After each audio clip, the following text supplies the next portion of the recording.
So, we last left our players as they finished the King's End Festival. Well, during the end ceremony, with the beheading of the mannequin, the players were reminded of a dream that they had, putting a bit of fear into them. At the same time, a bolt of lightning struck a temple of Ayabar the Bloodless, destroying it. The players went to investigate, saving a few of the priests, leaving a mystery as to what happened. In the morning, the players were tasked with hunting down the Gnolls and finding out why they attacked and dealing with that situation. After a bit of celebration with the golden shields and the counselors, they departed through a portal. As you go through the portal, you arrive in the town of Mint in a small room where the two gnomes, the counselor and his bodyguard, turn and look at you. So, there are two paths with which you can go from here to reach the wilds. You can travel down by road to Helena's Folly, where you may catch a boat and take it to the wilds. Or you can continue out into Utra's Desert and take the river down to Last Breath, and from there, take the boat to the wilds. Whichsoever place you choose, I can arrange to have your transportation taken care of and your tickets paid for, as well as any other supplies that you might need. I will make sure the merchants will get them for you while you are in town.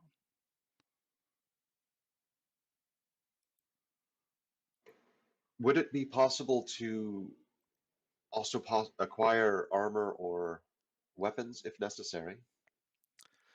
Uh,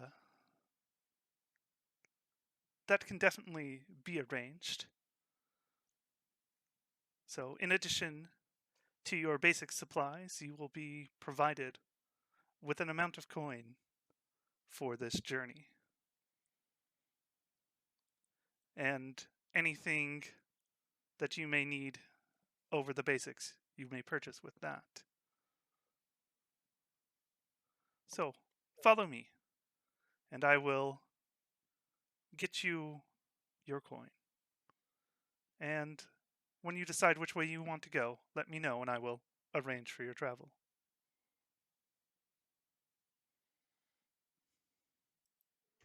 Mizeki, you are familiar with this area, yes? The area around the Folly and Last Breath is very familiar to me. Yes, it is. And I would strongly recommend it over the cold of Helena's. Understood. I will heed to your discretion on which direction we should take. That is a I, mistake. I don't mind the cold. Stefan points to his frost tattoo on his right shoulder.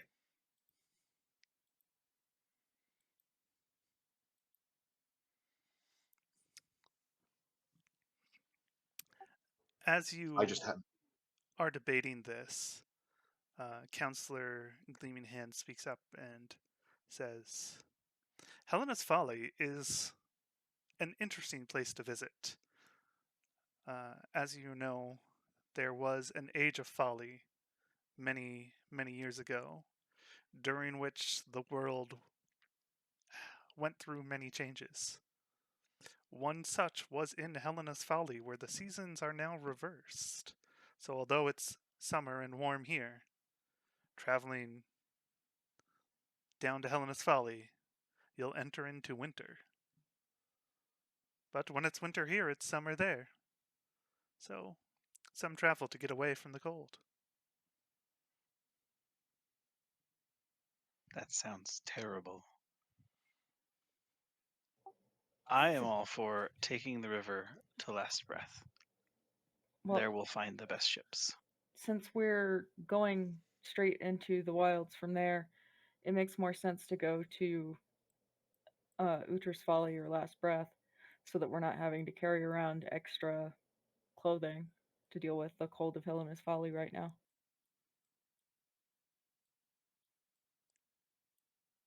That is wise. I concur. I second that motion. Winter clothes are heavy and uncomfortable. Summer deserts, I haven't seen them, but I hear it's significantly better than being cold. It's a dry heat. That's what they all say. How much coin do we get to spend?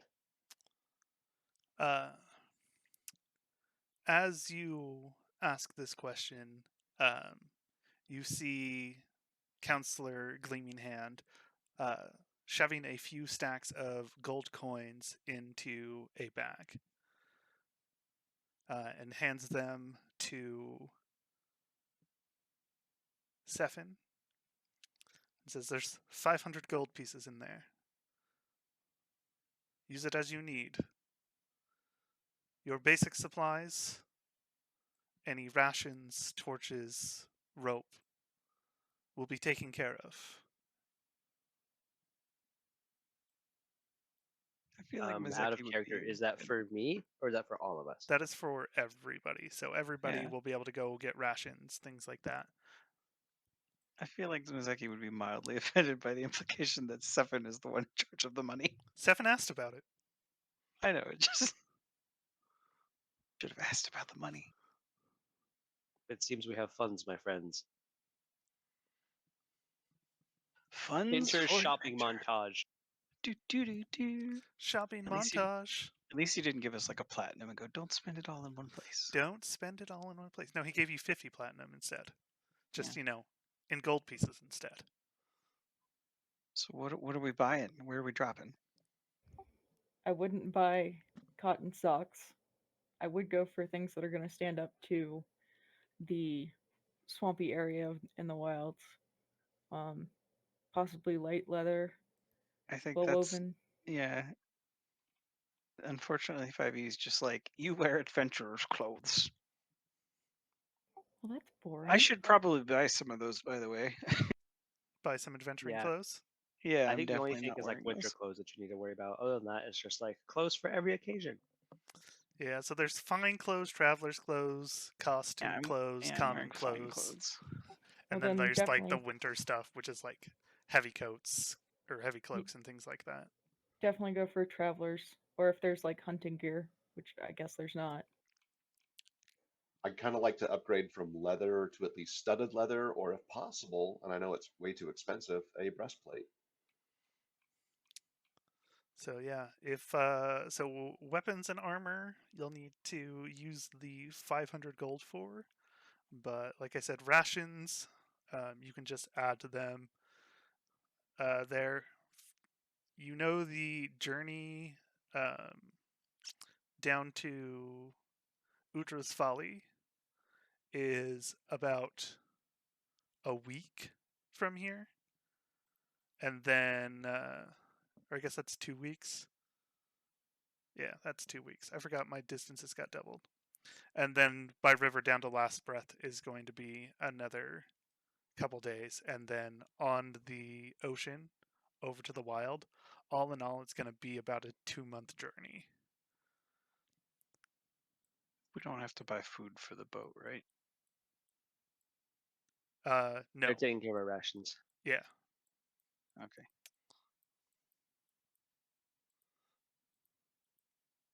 So, I but don't you'll really want need a ton of rations stuff. after you dock, but you can always use your funds for them when you land. Yeah, I would think for the rations themselves, we probably want to buy those there, just because they'll probably be stuff that's more appropriate. Yeah, we probably want to get like a little bit here, Yeah. like a little as we get. I think everybody has some right now, don't we? Don't we all start with like 5 or 10?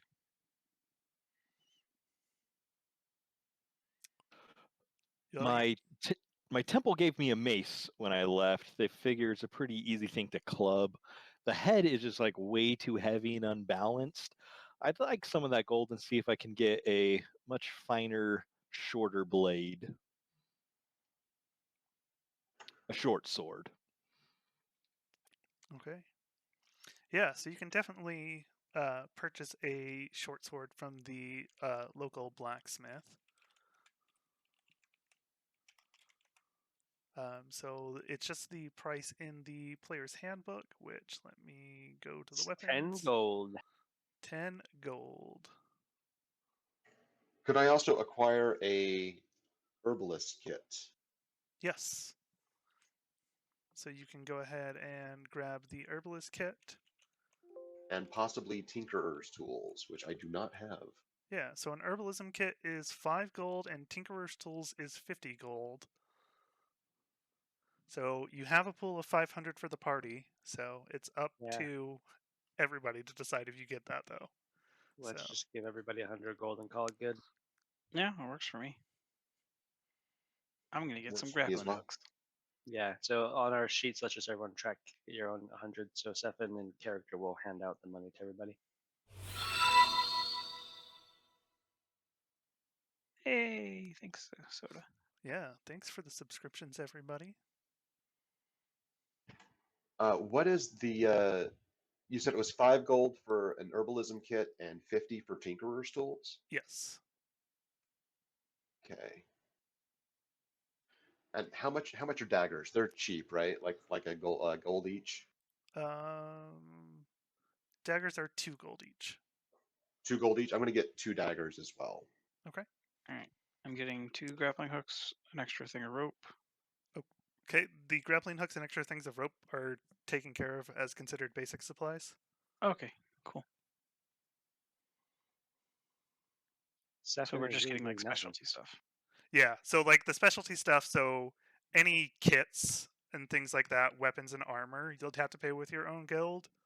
And Okay. then anything magical or super expensive on there, like you're not going to get a poison vial or a potion of healing or a spyglass there. But like if you guys need tents, things like that, I'd even give a wizard a spell book if they didn't have it. So, but yeah. I need one of my kits.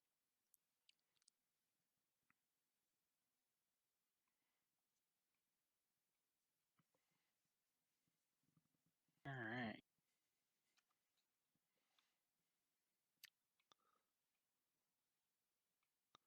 All right. So is there anything else that you're wanting to pick up? Anybody? I need to get a forgery kit. I'm looking at it. Okay. Steph is good. All right. Forgery kit is 15 gold. Yeah.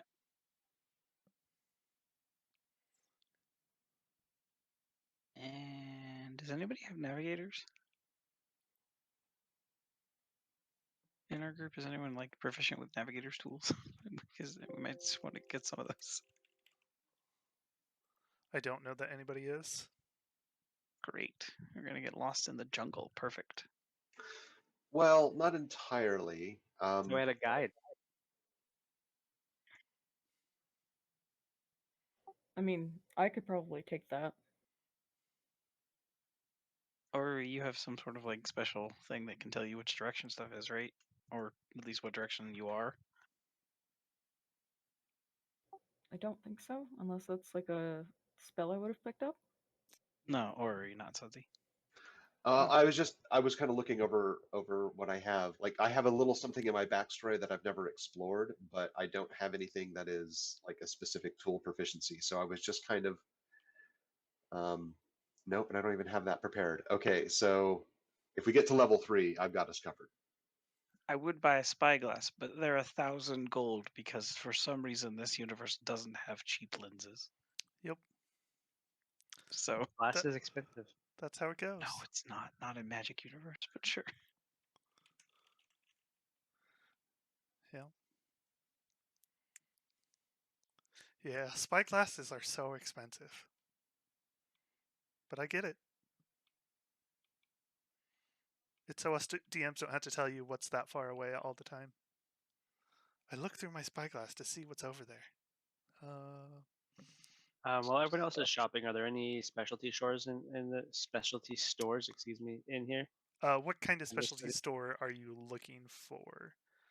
Probably magic item shop, but I highly doubt I can afford anything in there. Yeah, there are magic item shops here, but it's very unlikely you can afford anything unless you had just kept the 500 gold to yourself. No, that's not honorable. So, I'm gonna buy a light crossbow. yeah. So how much gold do you have? Probably the only thing you can really get magic wise is common items with 50. Up to 100. Yeah. Really, you're just at common items. Ooh, wait, maybe I want to buy a cloak. I might need to convince someone to give me some of their money. You want to get your cloak of billowing? I do. Okay. It's important to me emotionally. I also upgraded my armor to studded leather from just regular leather, Okay. and I am now tapped.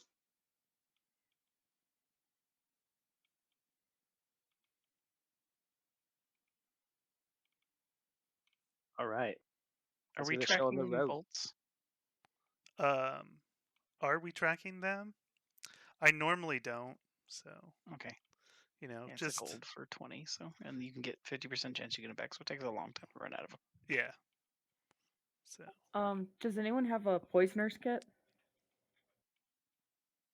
Why would any of us fine, law-abiding, upstanding citizens have one of those? I don't. The line between healing and poisoning is a very fine line. Would I be able to use a herbalism to create poisons? herbalism kits are more for creating potions and remedies. A poisoner's kit is what you'd use to make poisons. You can make antitoxins though with the herbalism kit. Good to know. Good to know. With rations, did they say that was something we were responsible for purchasing? No. So you can add your rations that you'll have for the journey there. And I mean, like Mark said, you probably don't want to purchase them 2 months beforehand. 2 months beforehand. So you probably want to purchase just enough to get you down to last breath, which will be about 2.5 weeks. But you can always purchase more in Utra's Folly when you arrive there, in the city that can't be named. So yeah, I think the only specialty item is I want to get my Cloak of Billowing if I can. Yeah.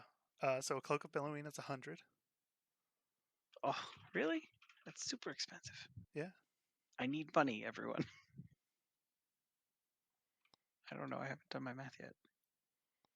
Didn't you get a bag of money? Do you know how fast money goes when you're a clothes horse? Actually, never mind. I don't need money. I'll just use most of my money. Use all of your money. It's not all. I still have like 27 gold left. I'd like to get the poisoner's kit, and then if I could get studded leather, I think that would cover most of it. Okay. Yeah. Can you wear studded leather? It's light. Yeah. Oh So yeah, that's right. Sorcerers can wear light armor now. a poisoner's kit is 50. And studded is 45. There you go. So that's 95. Selling back my old leather is what, 25% off, or It's 20% of the cost that it is in the player's handbook. so I only get 20% back. Gotcha. Yep.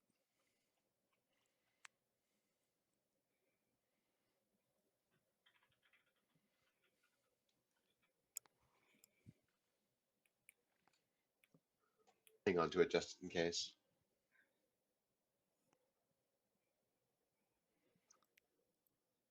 All right, I'm ready. Okay. Are there any other questions before you leave? Food is heavy. Anybody got a little bit of extra weight? My back is already got some sore lower back pain. I'll toss in a little extra if somebody could carry it for me. Ore doesn't need food, so I could carry your food for you. Oh, there you go. Look at that. Thank you. Thank you. Oh man, who knew food could add up to be so heavy? People that eat. Grocers do that. Yeah. Anybody that's ever been camping? Yeah. Anybody with a strength above 7? Oh man, the Staff of the Forgotten One. That sounds way cooler than a forgery kit.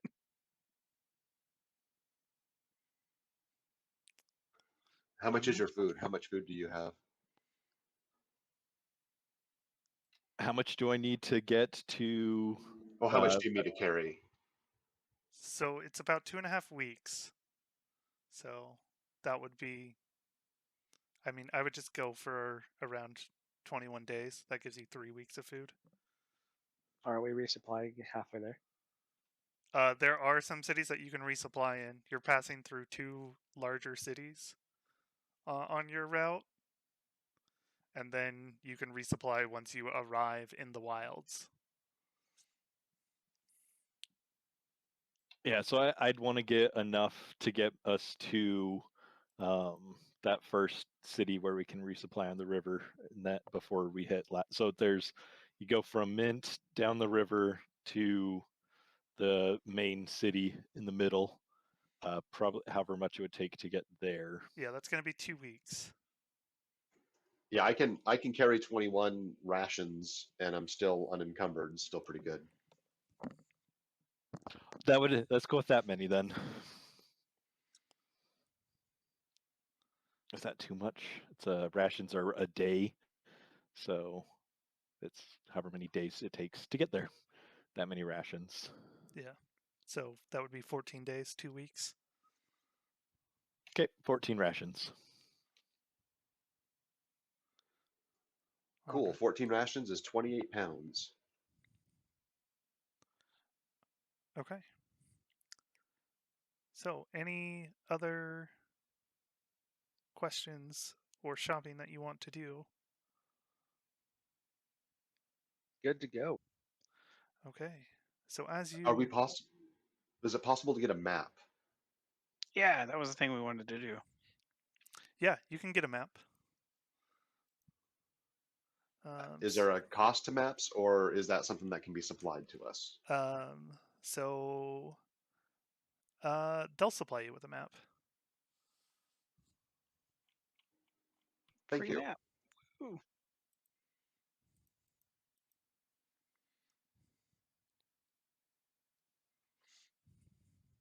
So I assume there's like a sort of a montage, and then we meet back up with all of our junk. Yep. Meet back up with the counselor to inform him of your decision. Excellent. Mizeki now has a very fancy cloak, and it billows dramatically.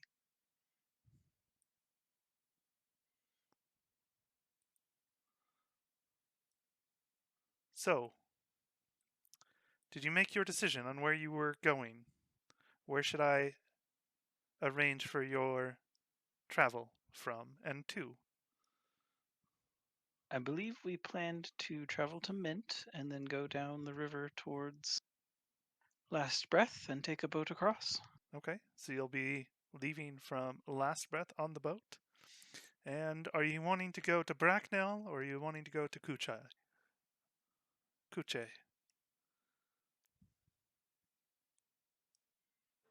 Mizeki's gonna look at Sadzi, the person who grew up in that area.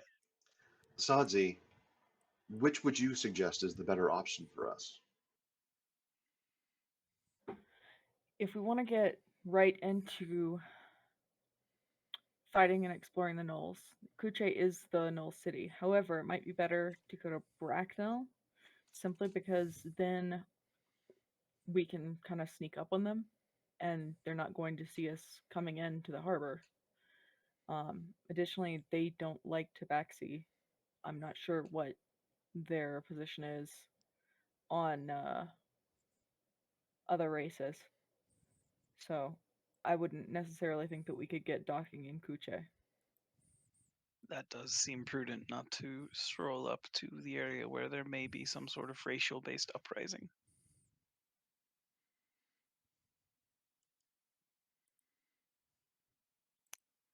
Okay. This seems wise.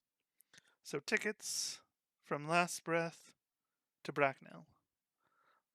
They will be waiting for you.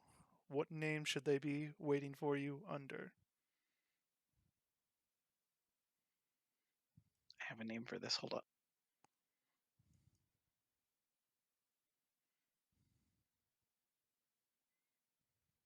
Similos Fane. Similos Fane. He'll present a little card he has that has the name written on it. Counselor takes it, looks it over, goes, very well. I will have 5 tickets waiting for you under this name. Appreciated. He travels quite a lot. It won't be odd to see him about.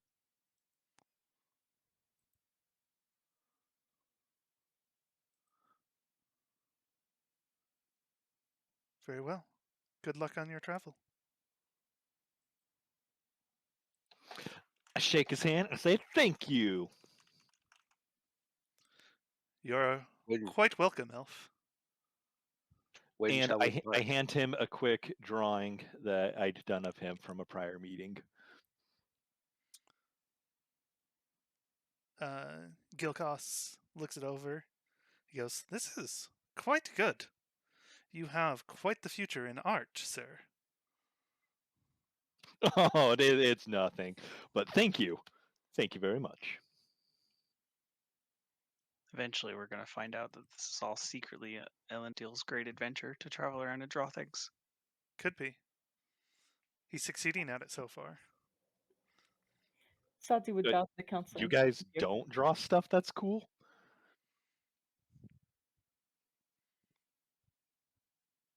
Misaki just Does looks drawing and sad. crossbow count? Oh, I bet I could draw a pretty cool picture of you drawing a crossbow. So we wait tomorrow morning at sunrise. Sun right as it's cresting. Ooh, okay. I got some ideas. I'll talk tomorrow, not now. But I have some ideas. I bet it'll be super cool. Yeah.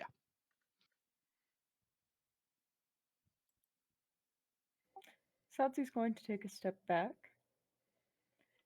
and nod to the counselor, tell him thank you again, and step towards the back, probably edging towards behind Mizeki.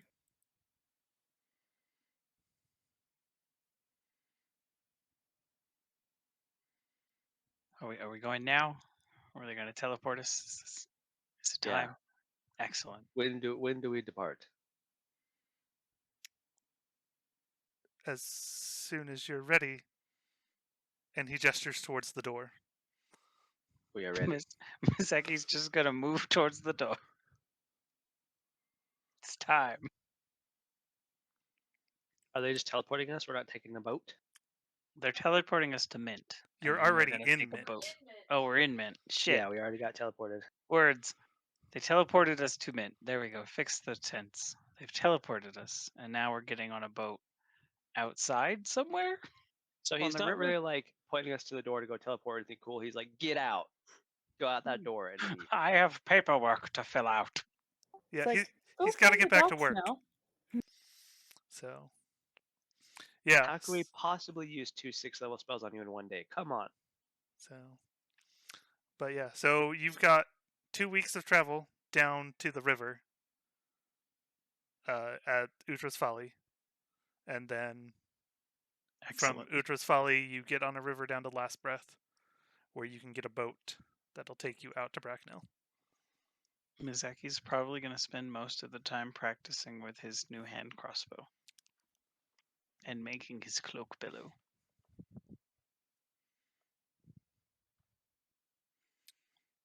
I'm not a fan of traveling by water. I have never done it before. But if we must, then I will. Oh, dude, rivers so much smoother than the ocean. Oh man, my stomach. Ooh, just thinking about that. Some of those waves, but river travel. It's great. It's nothing to worry about. You can see land the whole time. You'll be fine. Make sure to get you both a top cabin when we get on the ocean then. Far away from mine. I am looking forward to ocean travel. I don't know that I've ever experienced it before.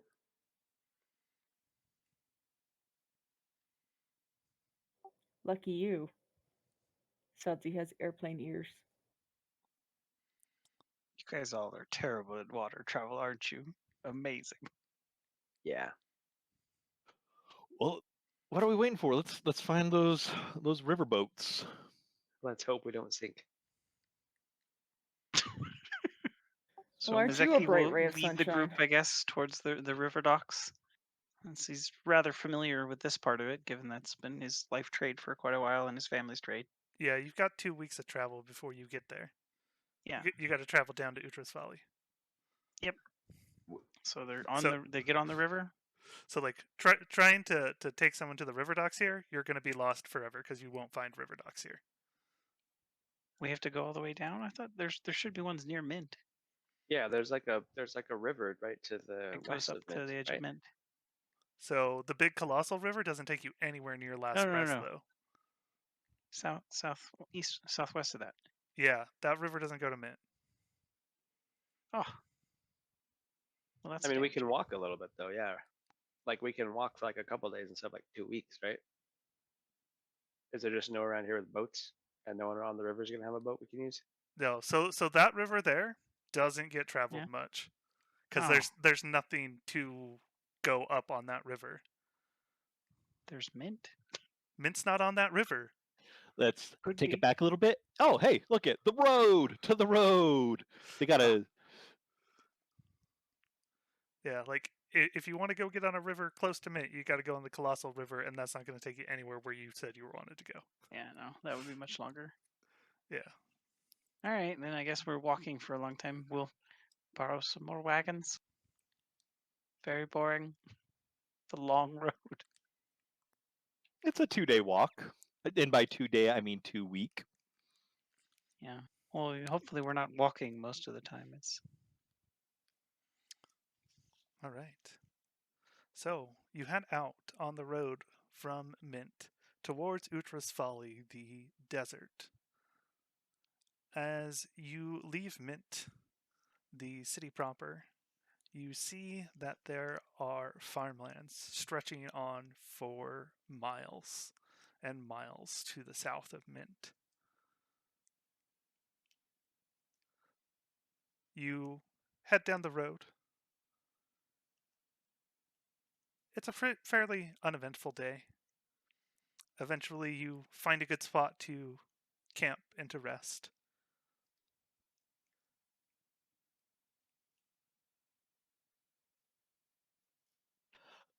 Miseki, you wanted to practice with your crossbow? Watch this. And I make 4 little floating lights appear. And I move them. I have 2 of them sitting still, and I have 2 of them moving a little bit by a bush. I'm like, hey, see if you think you can hit those? I mean, Mizeki will definitely try to do that, particularly while moving about.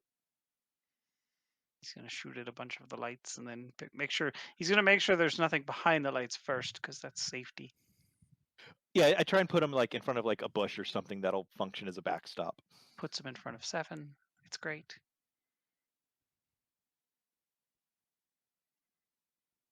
Stefan doesn't mind that much.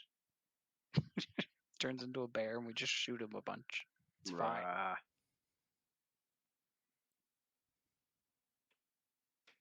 Mizeki will probably take advantage of the time to just get to know everybody a little bit more, like ask random questions like what's your favorite food and stuff like that. He's already been on the road for a really long time. Just before this, they rested for like 2 days sort of, but in the middle there were several battles, so it wasn't actually a rest. Yeah, we've been on the road for a long time. Ore probably would have really enjoyed the walk so far, kind of seeing a little bit of a new biome that he hasn't seen before. Are there, because it was all farmland, are there any trees? Are there like clusters of trees or anything that we're camping near? There are no trees here. This is mostly flat plain farmland. Would there be like herbs or different types of plant life that Ore could kind of go and observe and try and collect samples of? There are a few there. Most of that you're going to be stealing from the farmers, though, as it's Oh, I all wouldn't on. take it for anything. Yeah, Yeah, I wouldn't take anything cultivated. Yeah. Yeah, that's called corn. Those look like cabbages. It's gonna be all like worked farmland. There's gonna be a lot of peasants. So Every time you point out one of the crops, Ore will tell you the technical name for it. yeah, and on the west side of the road, opposite the farmlands, it's not really taken care of. It's overgrown there, so there is some plant life there, but it's not cultivated at all. So it's all just wild. But you could definitely grab a few snippings and things there. That'll work.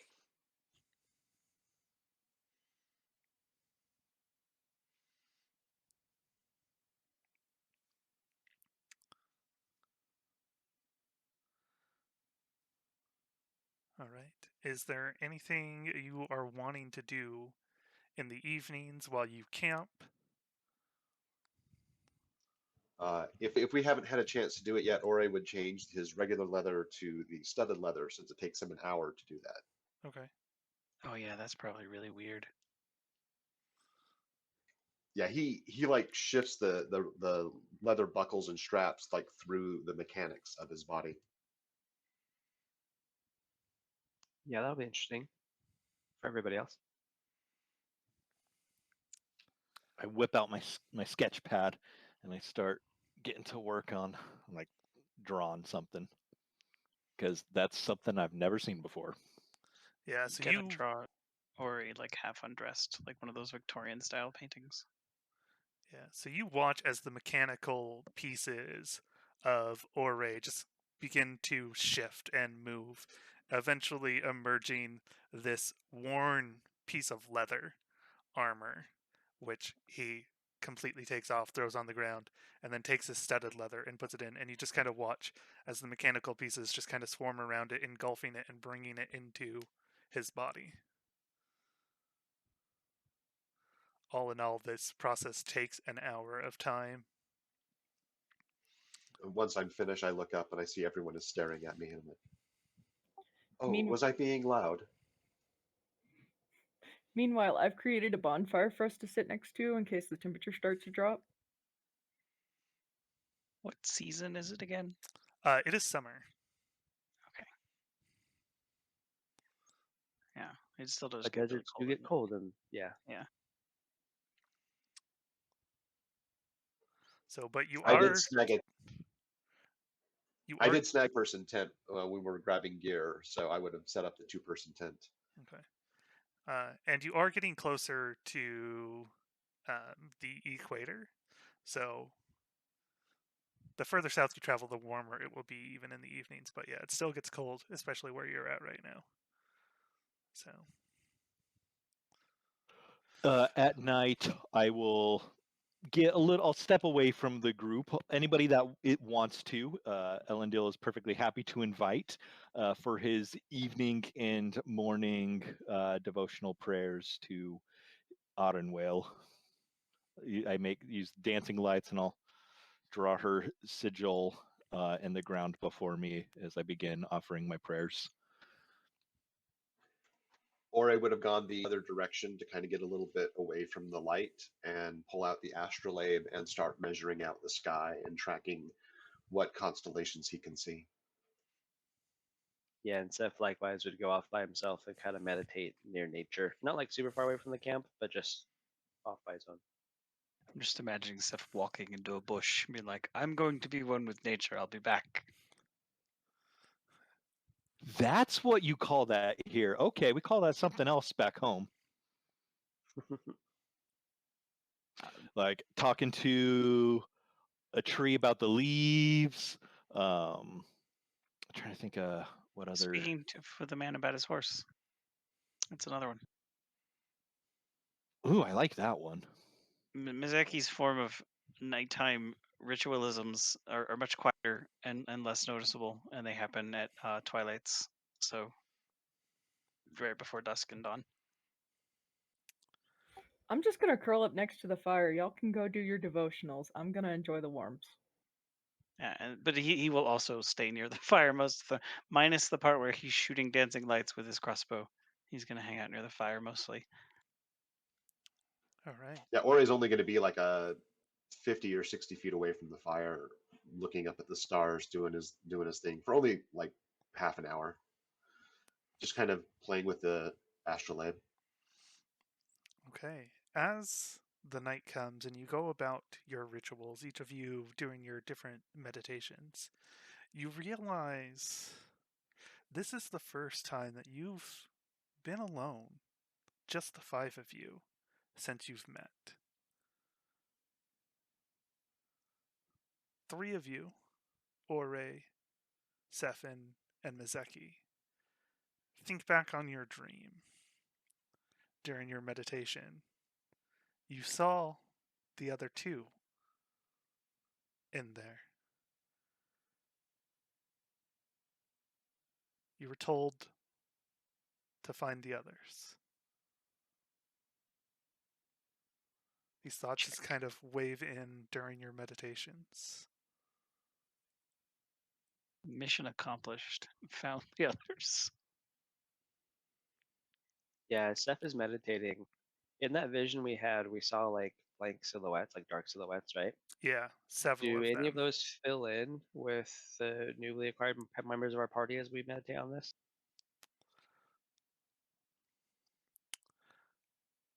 As you meditate, Sephin, do you focus in on your dream, trying to recall from 2 nights before? Yeah, I think at first he starts meditating just on the state of nature in the desert and like the different types of animals he's seen. But then, that thought comes to his mind, and then he focuses in on that. Okay. Go ahead and make a, let's call this a wisdom check. Just straight wisdom. Yeah, just straight wisdom. Just Sephin or all three of us? Just Sephin, since he was the one saying he was focusing in on it. Hooray! 23. 23. Look at that druid go. Okay. It was a 2, and then it shifted. So Right, yeah, I saw Nice. that. And if you want to use D&D Beyond, because that's what we'll be seeing on the stream when we flip over to use maps there. For this, it's fine since no one's seen the results.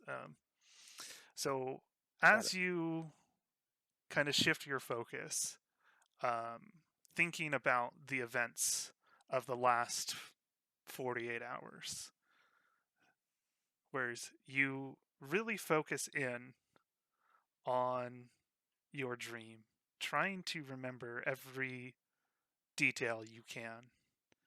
You think about your experience flying high above the sky as it began to rain. As the dream shifts into the town square, you look around and you do see indeed that in addition to the silhouettes of Mizeki and Ore being filled in, you see across the way an elf and a tabaxi.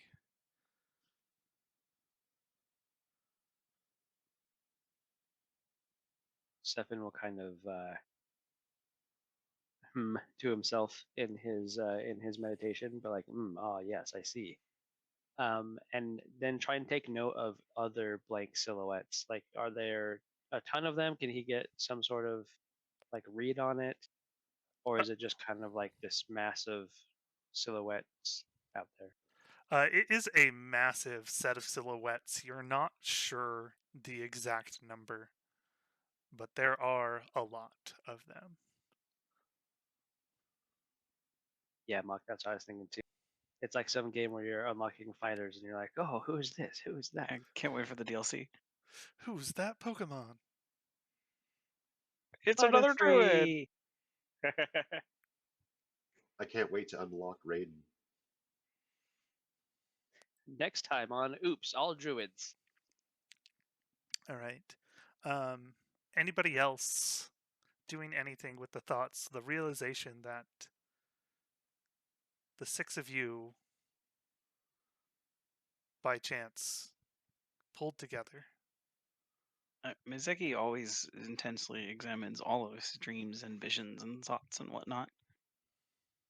Ore would probably be pondering it as well, as he's kind of staring at the sky, thinking about conversations he had with Jinsen about purpose and destinies. He would have been thinking about it as well. Mizeki's is slightly less grand. It's just his goddess comes in the moments between. So you get used to looking for them.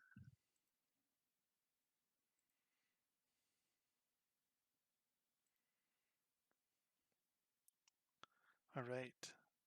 So, for those of you that are taking your meditations to reflect back on your dreams, go ahead and make those wisdom checks.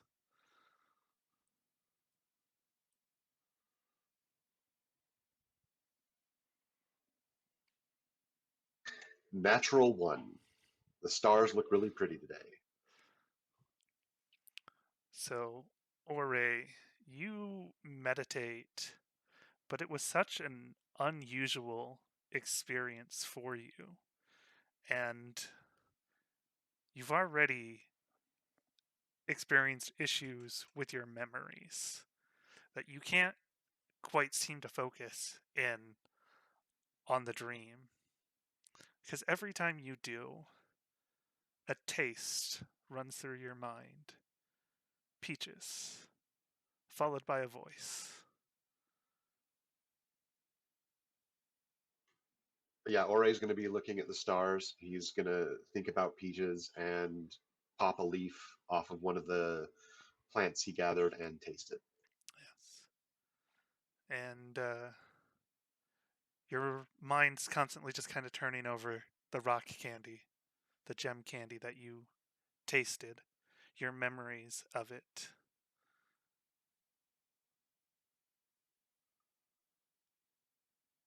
Does anyone else think of the song Peaches? Okay, it's not just me. I hear they come in a can. They're by a man in a factory downtown. Excellent. Mizeki got a 16. All right. So, Mizeki, with your 16, you begin to focus in on your dream, on your memory.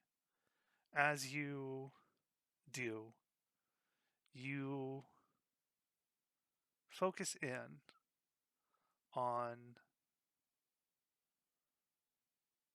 not just the silhouettes, but on the man with his white hair and his red flowing robes. And what he said to you. He said you have to remember. And that you need to wake up. I'm having some real strong remember all moments. I don't remember what I need to remember.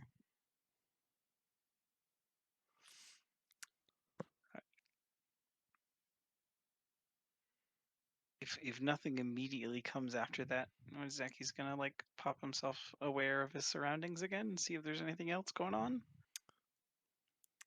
Everybody's in their meditations. Sadzi curled up by the fire. Ore motionless, staring up into the sky. Sephin off in a bush, meditating. And Elandiel just focusing in on prayers to his deity. So nothing immediately strange. Nothing. If you hear Elvish if you speak it. Just Elendil, just super stoked and thanking Arenwale for like all the awesome stuff that he's able to see, and the new life which he's able to explore in these super cool lands. Mizeki only speaks the superior Sylvan, unfortunately.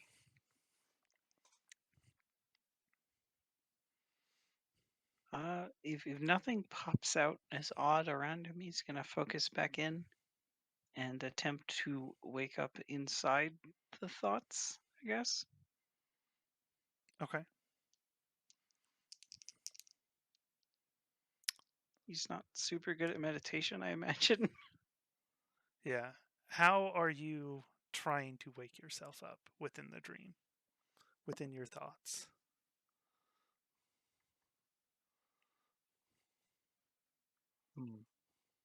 I mean, the concept of standing and facing the future. He's gonna get to his hooves and look about, and if he's probably gonna approach any of the others that are that he words. He's maybe gonna like try and approach the concept of the man that's over there.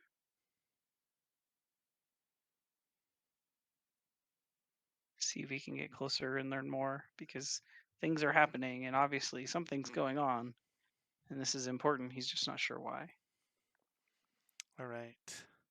So as you focus in, you can't move. You can just change where your focus lies, as it's at this point just a memory, reflecting in on the dream.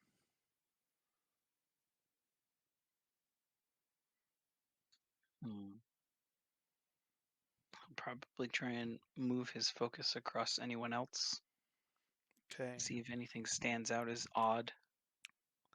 So as you shift your focus around, you do see the other two silhouettes come into focus of Alandiel and Sadzi.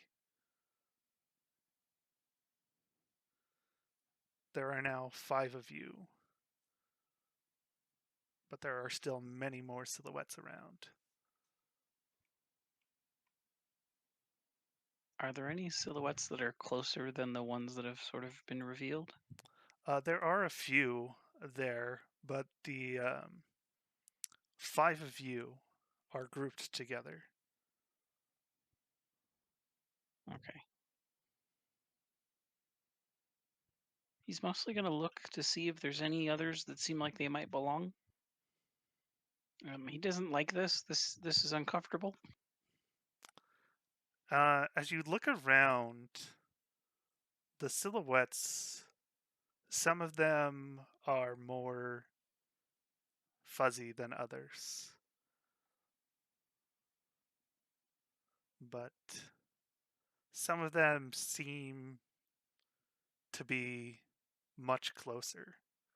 So their form a little bit easier to make out, but still not clear enough to know what they are. He's probably going to try and narrow his focus on anything recognizable, a race, a gender, a general shape, something that he can maybe spark his thoughts with later. Yeah. So unfortunately, none of the silhouettes are enough to distinguish the gender or the race at this point. You do get the idea from a few of them that their sizes might matter, as one of them that seems to be slightly clear is small. Much, much smaller than you. That doesn't narrow it down too much. Given that you're a horse, no, it doesn't. Yeah. Is it like gnome sized? We talk halfling? Is it a goblin? There's unfortunately not enough detail in That's that. never stopped Mizeki from wildly guessing.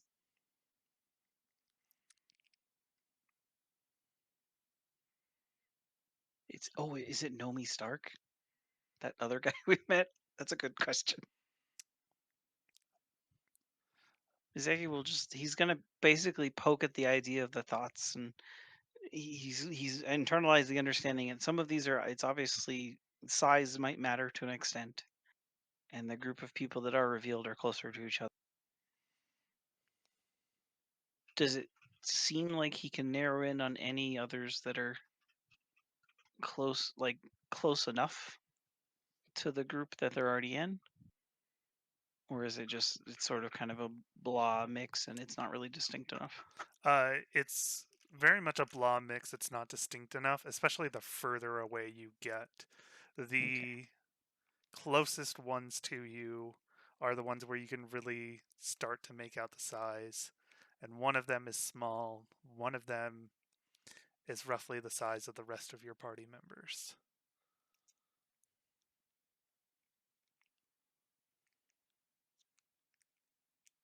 So, seeing that he can't seem to get a ton more out of this, he's going to maybe focus in on the small person a little bit.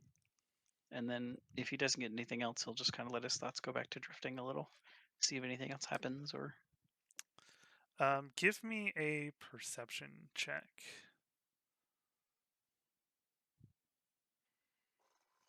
$17.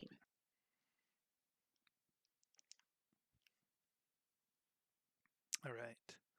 As you focus in on this small creature, you see for a moment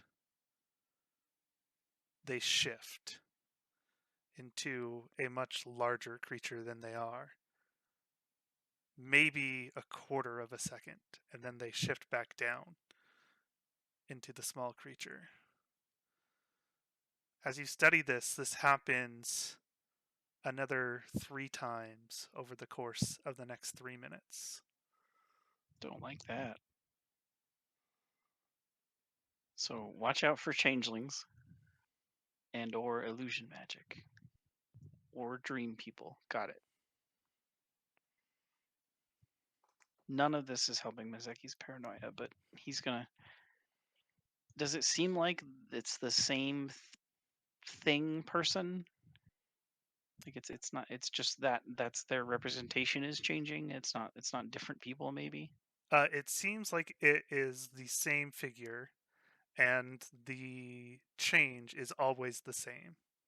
Always for about that same quarter of a second. Blink and you'll miss it. If you weren't focusing in on them specifically, you would never notice. Okay. So he's gonna kind of mentally jot that down and be very uncomfortable with it.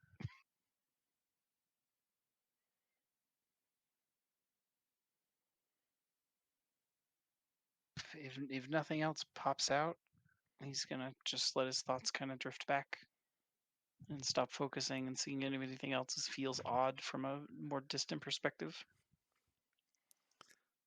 All right. Anybody else?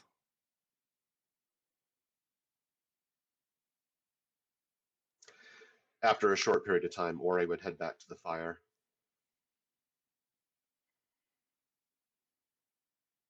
All right. So as the night comes and you go through your meditations, sitting by the fire, you drift off to sleep. Ore, given that you don't sleep, you enter your state of motionless, completely aware of your surroundings.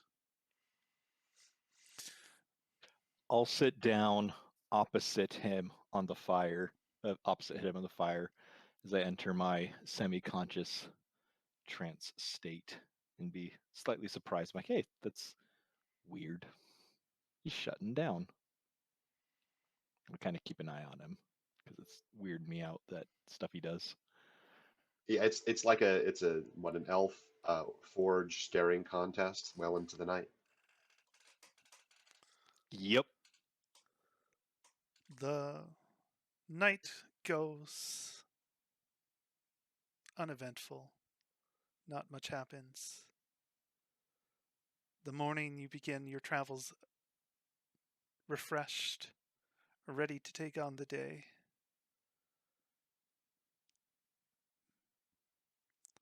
In the night, everyone would have noticed Seth's wards light up when they're in use, and he has one near his eye that he casts every night. Well, you've seen it happen 2 or 3 times for Mizeki and Ore because we've been together for a couple of nights, but everybody else is probably the first time. And then when we wake up in the morning, Sephin will generally his morning ritual is to touch his chest, and he has like a shield tattoo there, and it lights up. Sephin and Mizeki. In the morning, as you awake, you feel a surge of comfort. You each may take a point of inspiration. Yay. Hooray! How do I do that on here? Oh, there it is. Damn natural one. Oh, it makes a little like sunshine icon. That's neat. It does. Because you're so inspired, like the rising sun. Perfect. I am the rising sun.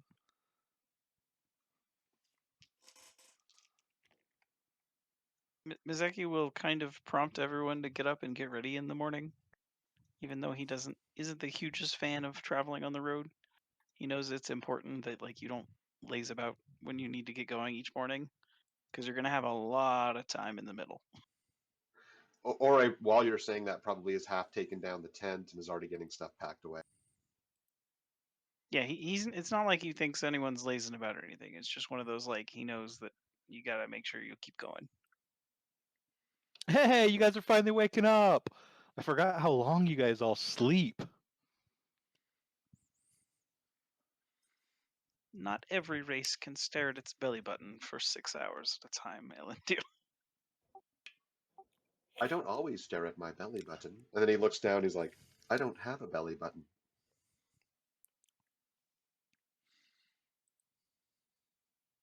I could draw one for you. We should give him a belly button.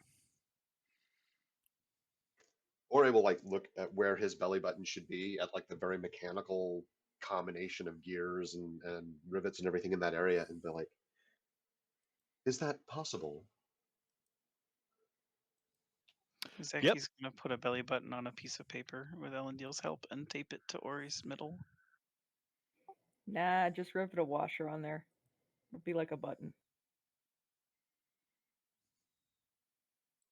I pull out one of my paints, dip my brush in, and I give him a gear-shaped belly button. Perfect. Now I have to redo Ore's art. Thank you. That is quite good. It's just an addition. Perhaps not today, but would you be willing to try more decorations? Yes, very yes. We're gonna tattoo Ori. It's gonna look real weird. I've always wanted a beard. Oh, perfect. We'll gather up some leaves on the way. I'm gonna use my disguise skill to make him a beard throughout the days, using branches and leaves. That's probably really fitting for Ore. All right. So as you continue your journey on down the road, by the end of your second day, you see as the farmland begins to end, and up ahead, you can see where there's a clear shift in the terrain from the plainlands to the desert. And it's not a gradual change, it's a sudden shift. There's a well-defined line. Zeki's gonna make sure that they all stop right before it, and he's gonna hop off and collect up some of the sand and like let it fall and give thanks before they continue. Does this change? Does it feel natural, or is it look pretty It unnatural. looks like the way someone they chunked changed the so desert down all of a sudden, just like cut it with a paint tool. It looks very unnatural. I think Ore's also going to gather up a little bit of sand and look to Mazeki. Is this quest to find out how to solve this? And he gestures to the desert. It's my hope that along the way we'll learn something to help return this to the beautiful land it deserves to be. Do you know what has happened here? If I knew that, I probably would be living in some sort of ivory tower.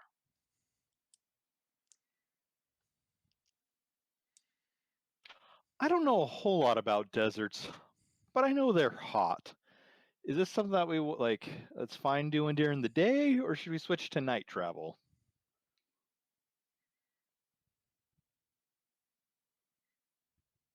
Mizeki's gonna kind of wiggle his head back and forth a bit. You travel in the morning, rest in the midday, travel in the early evening. You don't want to travel midday or late night. It will be either freezing or blazing. So it's less of a shift to night and more of a shift to twilights.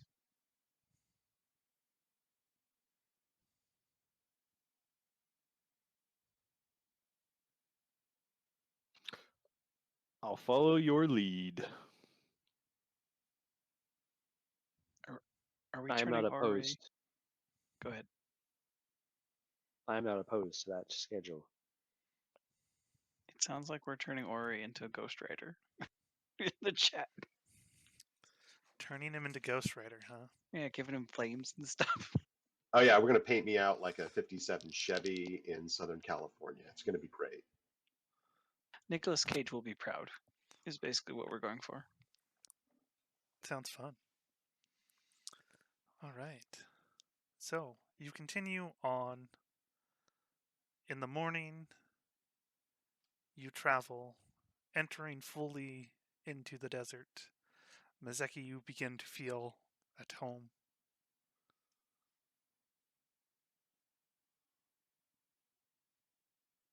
He definitely has to resist the urge to quicken their pace a bit, knowing what's ahead of them.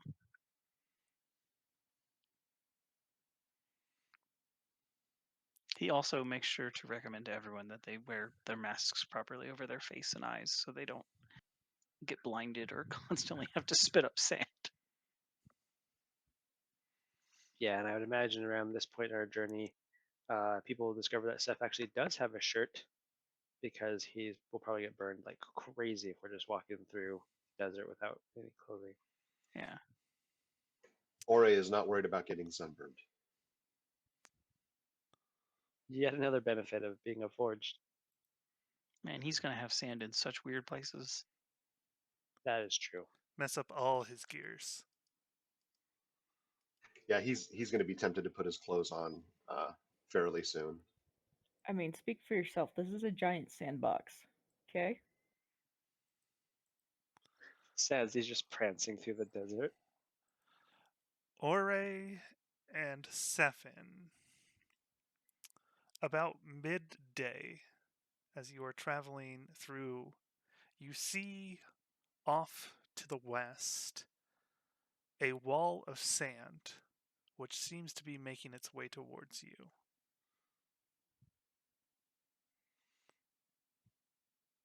Would I Seth, assume this is Go ahead.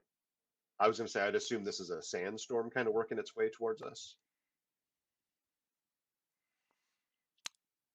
Given that you're not familiar with this area, you wouldn't know entirely what this is. It's far Then enough off in the distance, though, that only you and Sephin, with your perceptions, are able to see it at this point. Seth would point it out to me, Zeki, and say, what is that? I mean, Zeki's going to definitely look at it and probably assume trouble. So it's definitely a sandstorm heading your way. They're not uncommon in the desert, but you do need to find a place to take cover to prepare yourself against that. Is it like a regular sandstorm, or are we talking like a haboob, where it's like a giant wall of dust and sand? This is it's a giant wall of dust and sand, so like a haboob. Oh, so okay, so there's a haboob. Excellent. Yeah. So I imagine there's probably some planning for this in the building of the road, since it's their primary trade to outward. hmm So he's gonna try and find the next area where there might be like an area where you can bunker down. Yeah. So there are a few places where the road definitely, on certain sides, has areas where you can build up and kind of shade yourself from the winds and the harsh overhead. Um, get yourself some slight cover. Cool. He's gonna try and get them directed into that, and I mean everybody here seems probably, besides Elendil, is pretty wilds traveled. I guess Orrery might not be, but we have 3 people who have spent time in conditions probably similar to this. So we'll get it sorted. It's so hot. Why do people live here? Because the I mean, divines the hate us. desert, I will say, like, those sand dunes sometimes in the morning, kabam!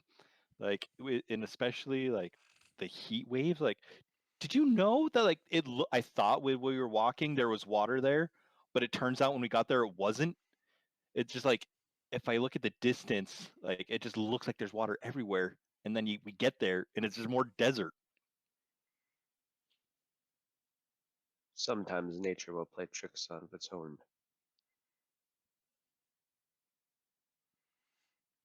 Zeki strongly believes that it's because historically there was water there once, and it's the memory of the water. I mean, he understands heat haze, but still, you gotta have some local. So they'll definitely, I guess, get bunkered down, use part of the tents and the pittons and tie stuff down. Make sure that they're not going to get washed out or drown in the sand. All right. So as you make your bunker, setting up and protecting yourself using the tents, about 15 minutes goes by and you hear the pelting of sand and dirt against that. As this happens, you all kind of watch as Ore's eyes go dark. Ore, you have a vague memory of your time in the tower.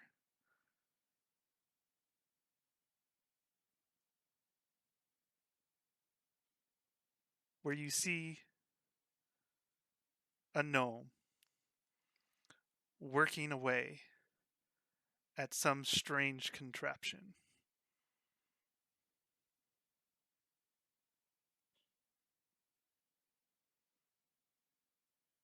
Ore, I need your assistance. You look up and you see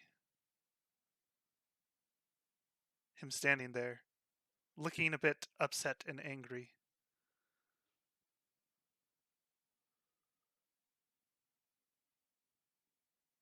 It's Jensen that I'm seeing in the dream, the vision. Yeah.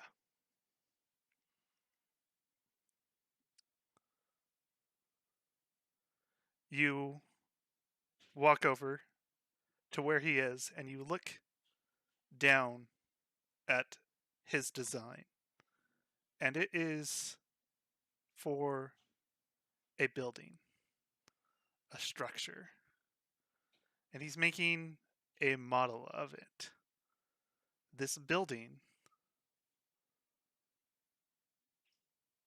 you recognize as your library.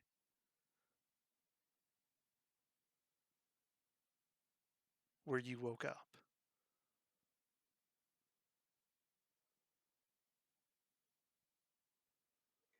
The Hall of Records In Drusus, yes. Drusus. As this memory is going through your mind, you hear a voice. You don't recognize this voice at first. As it speaks, you know what to do. You know where to look. The information is there. Eventually, you place the voice as the man from your dream. You look around, but you can't see him anywhere. Jensen just there, frustrated that things aren't going together right. And then you see everybody just kind of staring at you, and you hear the beat of sand and dirt against your tent wall. Guys, is it normal for his eyes to do that? I haven't spent much time around a forge, but he hasn't done that before.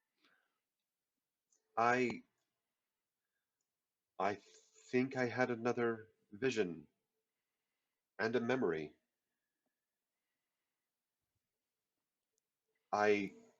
How bad is the storm at this moment as it's starting to pelt down on us? It's definitely reaching the end of it. You were gone during the heavy part of it. So for everybody else, the storm is calming down. I had a vision of being at the tower. Jensen had a design for the Hall of Records, and I heard a voice. And I turned to Sefin and Muzeki. It was the voice of the gentleman we saw beheaded. He said, I know what to do, and I know where to look.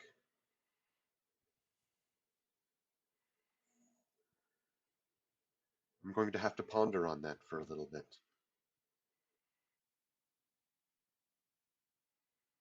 Sure is a lot of dreams and prophecy going about lately. Not sure I'm a fan of all that. Last time there were lots of dreams and prophecy, lots of things got destroyed.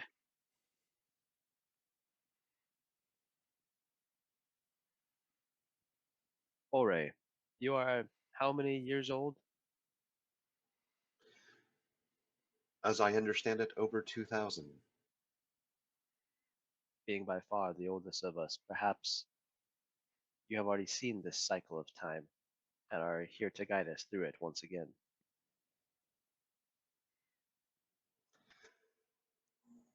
I wonder if I missed something at the library.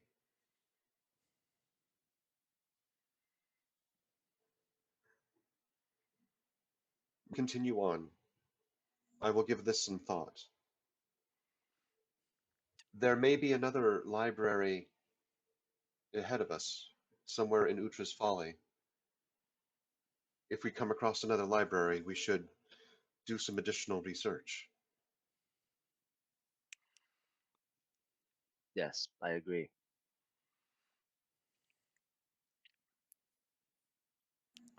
Is the storm over already? It's getting there. Soon enough, we'll be able to unpack, dust things off, and move on. Does anyone have a few coppers? It's good to leave Yes. them in the little box here. Mizaki's gonna tap a little, like, small lock box. Helps pay for maintaining them. And how many coppers are required? 2 or 3. It's nothing major. Or I will leave 3. Stefan will do the same. Elendil will as well. Mizeki isn't because it comes out of his taxes.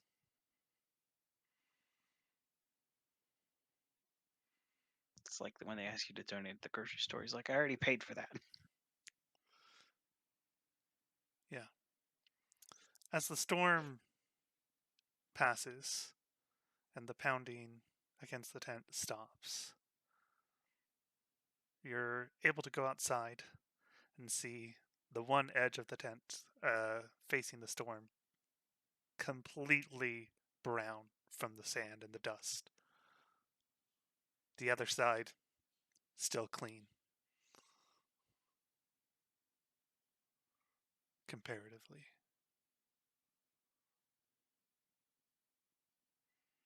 It takes you a few minutes to clean and get back on the road.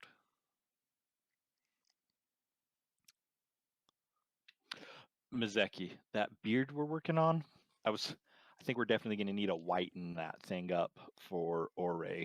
2000, definitely going to need to be an aged beard. Good point. We can probably get some sagebrush along the way, and that'll have a nice white silver sheen. Ooh, I like that. I always thought I'd look distinguished with a black beard with a single gray streak.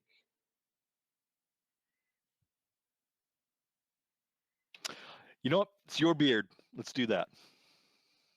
Usually you don't get to pick, but I guess in this case, sure, why not?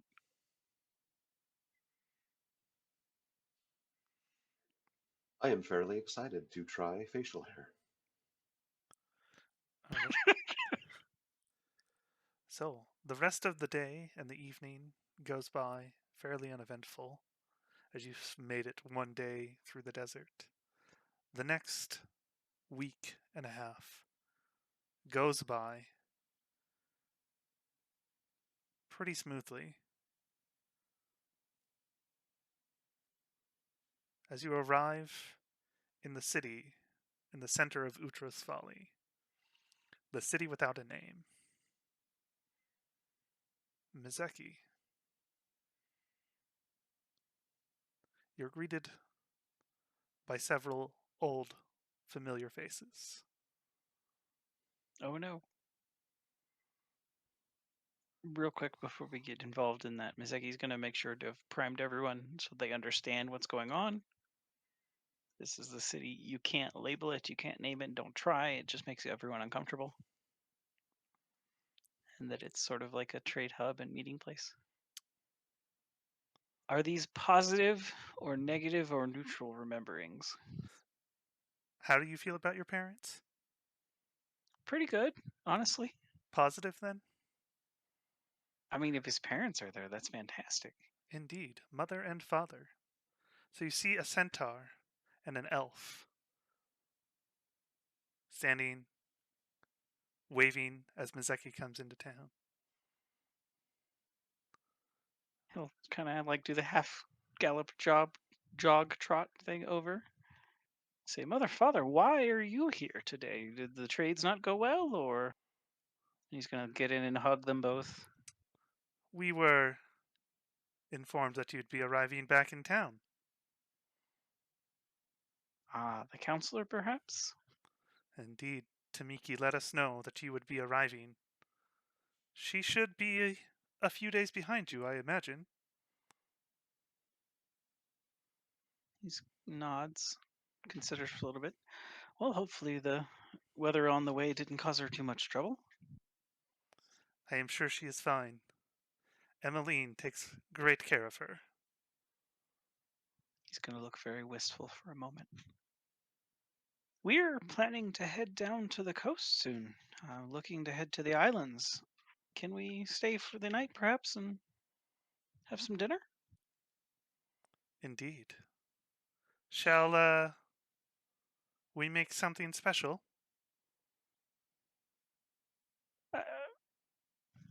Based on the traveling, I believe something comforting for the dwarf, my friend here, Sephin.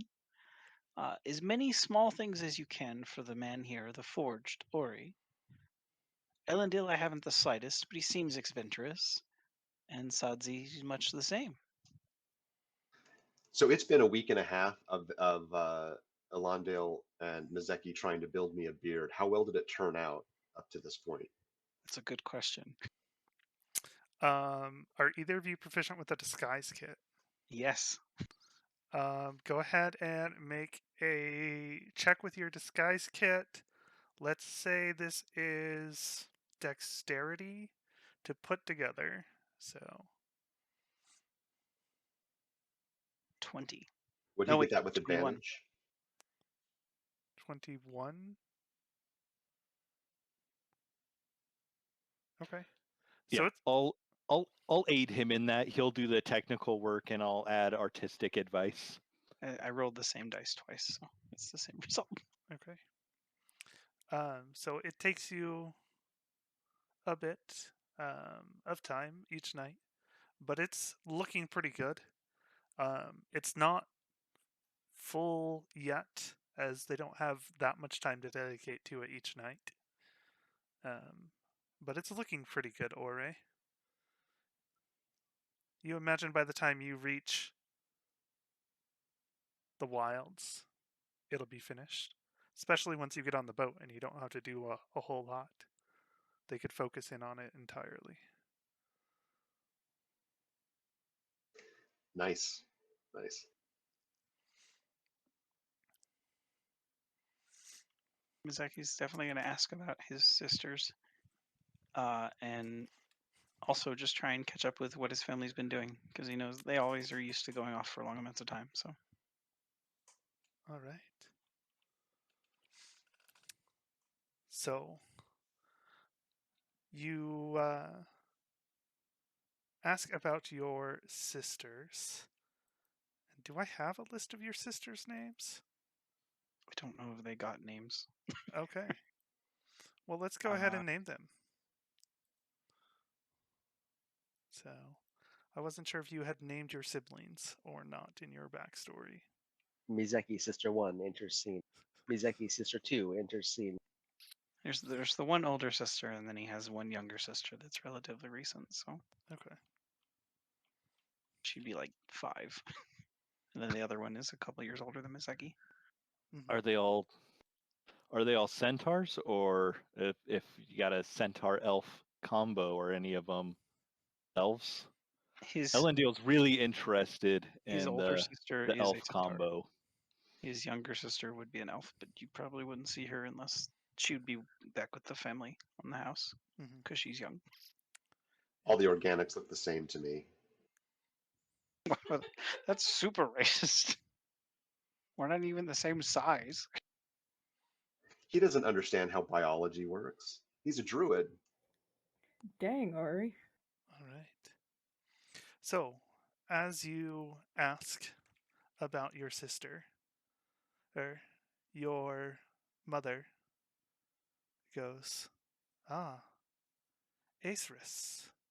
She is doing well. She recently met someone. An elf. Like your father.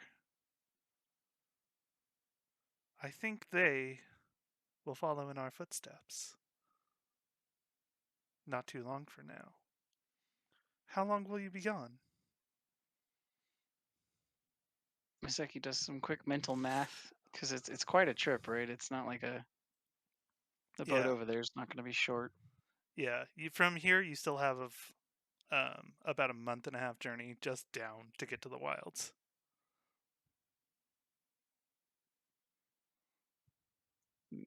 Maybe a year all told, hopefully less. It's quite an expedition out to the wilds. She goes, well, she might be married by the time you get back.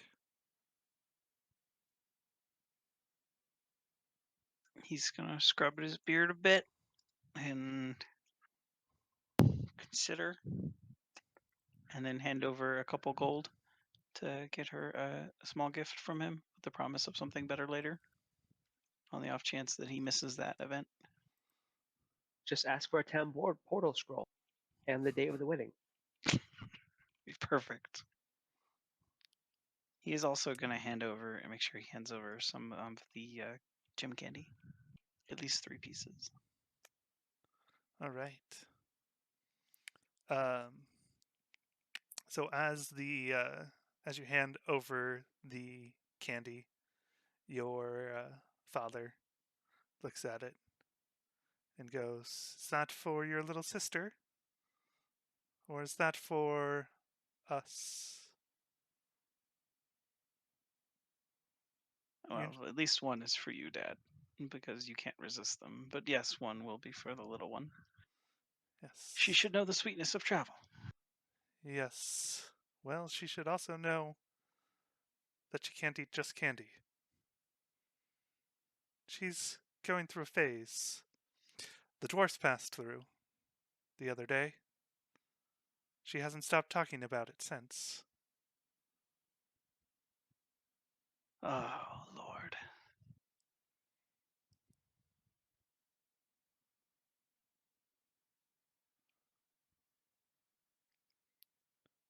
We'll make sure she gets some and knows it's from her big brother. He nods very happily, but looks concerned about the dwarfs. Because even though he doesn't spend a lot of time with her, it is still his little sister.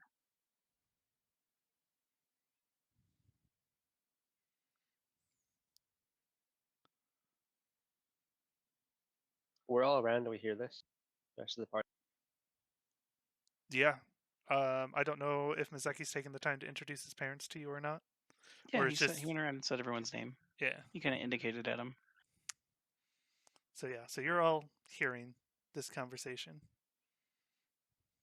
They You have should be with your names. family while you can, Mizeki. They totally have names. I just have no idea what they are. You don't have your parents' names either? I know it doesn't look like it. I have the things I wrote for you, and that's all it looks like I have. Okay. I have that they exist. They exist.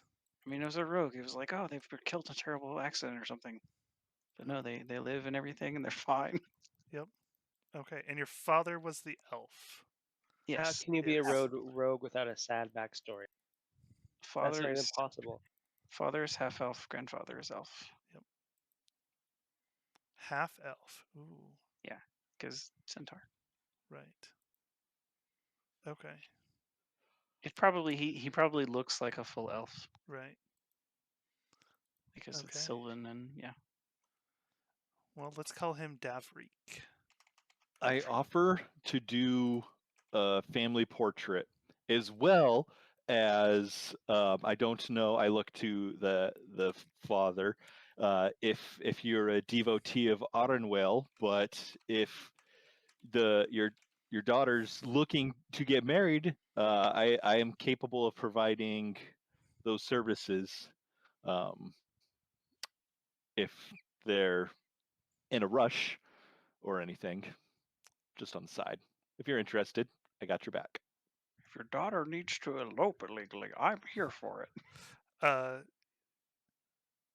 Davreek turns and looks at you and goes, "Well, we're hopeful, but we don't know for sure yet. And when the time comes, Maquette will oversee their marriage." As she does all things. Cool.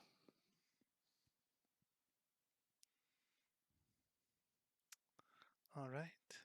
So, dinner. And then you're taking the riverboats in the morning? Yes, down to the coast to get on a much larger ship.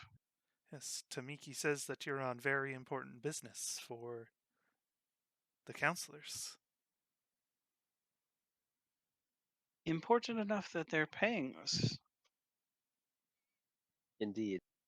These counselors requested us personally. Seth sounds very proud of this fact, but not arrogant. It's a very Ooh, thin ooh. line. Show me your picture. Show me your picture. The one that you drew of me? Yeah. Yeah, I I'll show him. poke Mizeki and I'm like, hey, show your dad the picture. We'll all get out our personal Pokemon cards and show them. And Yes. like this is why they were chosen. It was certainly quite the festival, including the fighting in between. You may not recognize me in the picture. I have recently developed this beard. So as you show this picture, your father seems ecstatic and very proud of you.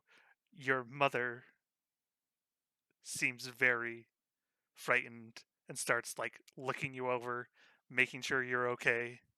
She goes, "You know you've got a frail constitution, boy. You should not be doing this thing." And she just begins checking every bit of you for any wounds, anything. "Are you okay? Are they taking care of you? Are they sending you Well, into danger? Are you gonna die?" And she just kind of perhaps throws her arms around you. he's gonna give her back the hug and pat her and be like, "Mother, mother, perhaps, but what comes will." Not on our watch, ma'am.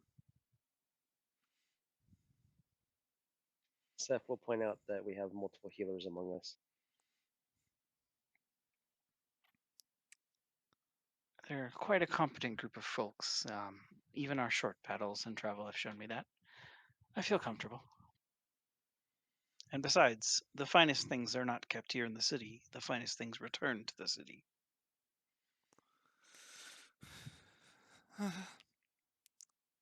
Well, you write every day. Let me know how you're doing. If I don't hear from you, I don't know what I'll do.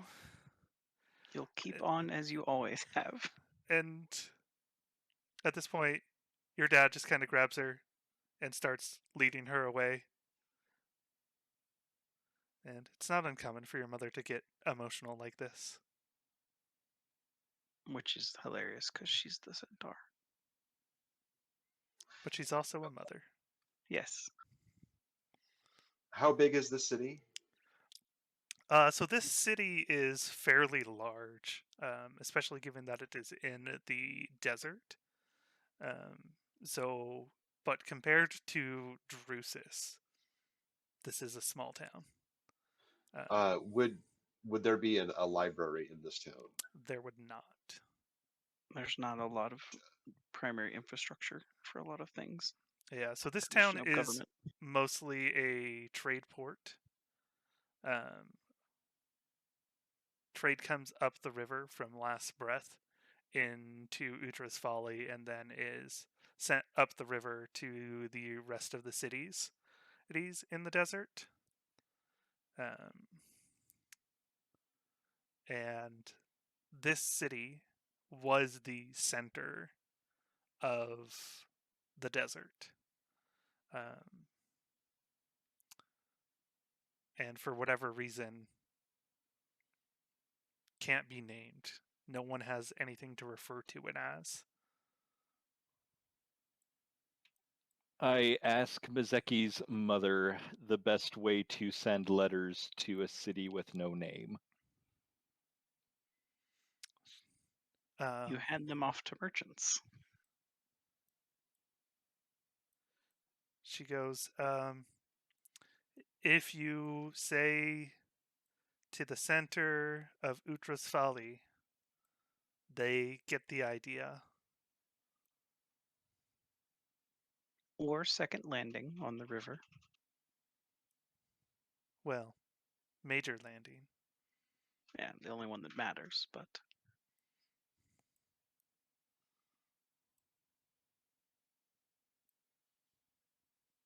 I lean in and whisper, like, "I'll keep you updated. We'll take care of him." She goes, Ellendale's going to be writing letters. "Thank you." And your art is very good, but I don't like seeing my son in such conditions. So don't include any more of that, okay? Okay. We're going to give her like the censored versions of the drawings. Oh yeah, she's gonna get different. You're still gonna get the cool art. That's just not going home to mom. It's just Unless like you send it. Mizeki having a meal. Mizeki on a boat. Yeah, perfect. All right. So, as you make your way through the city, reaching the river docks, there are several merchants set up. You can definitely resupply on any rations or anything that you may need. for the boat ride down to Last Breath.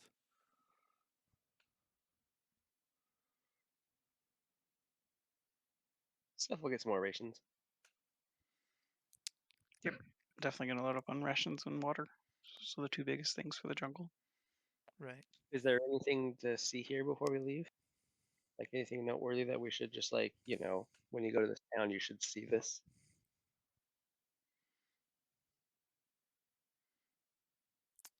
Mizeki, the anything markets. specific?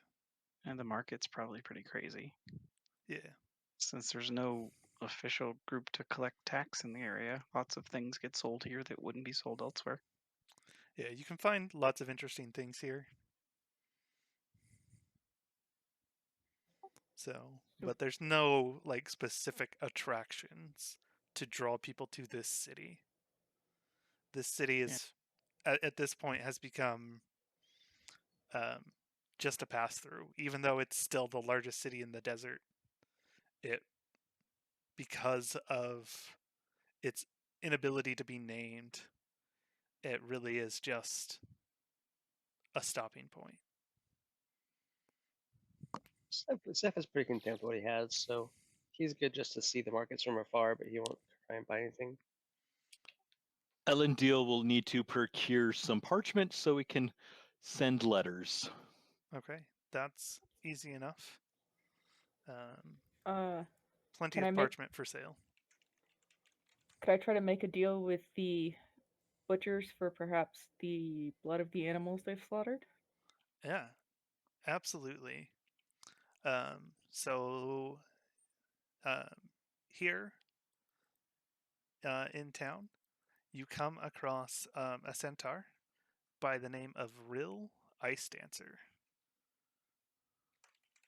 And he is the hunter nearby and butcher.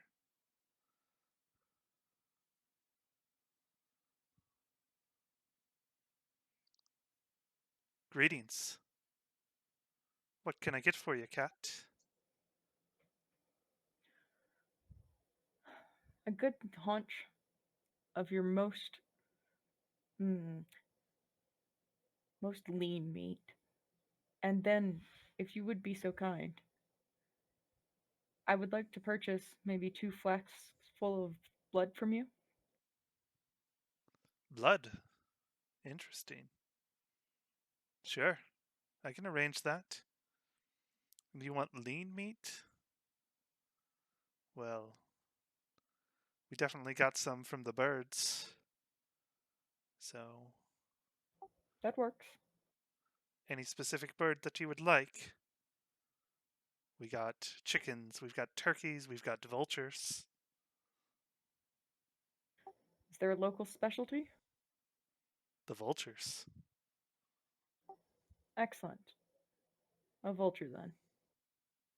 Very well. So, how much of the meat did you want as a single haunch? Yeah, so I guess like half a bird. Okay. So yeah, so that gets packaged up along with the blood. That's going to come out to 5 silver. We're going to find out later. Sadzi's an evil cultist. Hush you.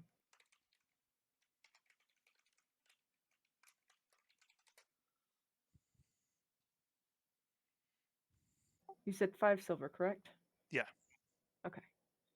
Should count it out very carefully. He goes, so, blood.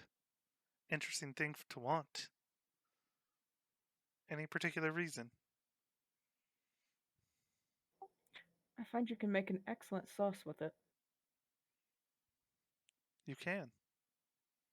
Most people disregard it, though. Don't like the metallic taste that comes from it.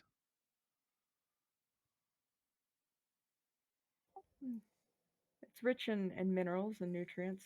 To each their own, though. True. So, anything else I can get for you? Or is that all? I think that's all for now. Thank you for your help. Take care. And he goes back to tending to some of the meat he's got.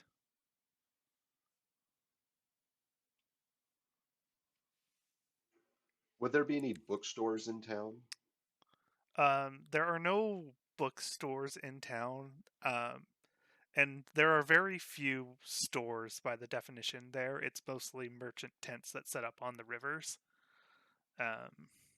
So there are a few that trade in wares, and books and things like that can be found among them, but there's not a specific bookshop. Could Ore find, and maybe it's just I need to get like ink and parchment, but he was thinking like a diary, like an empty book, a blank book. Yeah, so you can find a blank book. Books are 25 gold. Ooh, moment. I'll go with parchment then. Yeah, so basically you can get it all bound up and stuff, 25 gold, or you can just get a bunch of loose parchment and ink. So I will. I only have the 17 gold left, so I'll probably do parchment and ink.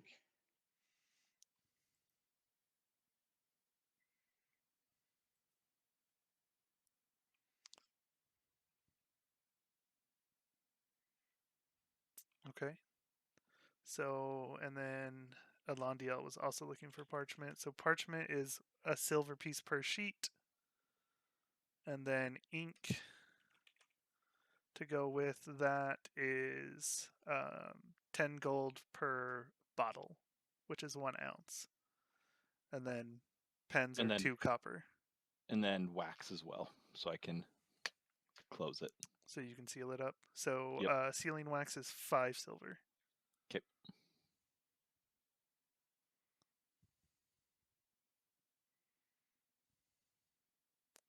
So You said parchment was how That's much? 1 silver per sheet. 1 silver per sheet. Gotcha. Mm-hmm.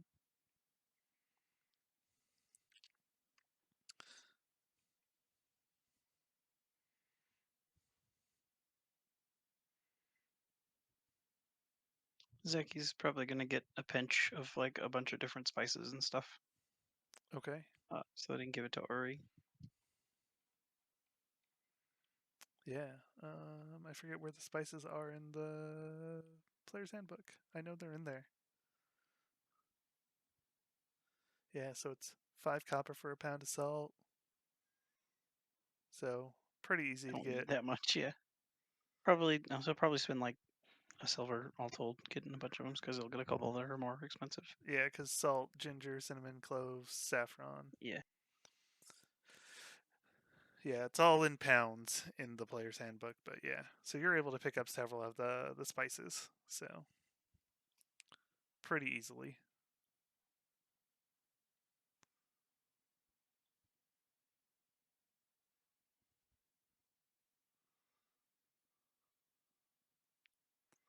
All I right. don't like that the ad remove money on the Beyond site doesn't like do changing. Oh yeah, that'd be nice if it did, right? Yeah. It's like -1 silver and it just doesn't do anything. And you're like, okay, fine, -1 gold plus 9 silver. Yep. It'd be nice if they changed that. But I get it. All right. So the rest of the day goes by pretty uneventful. Well, you make your way over to Mizaki's home for dinner with the parents. Mizaki's parents' home. It's not my house. Might as well be. As you arrive, there's a little elf girl running around.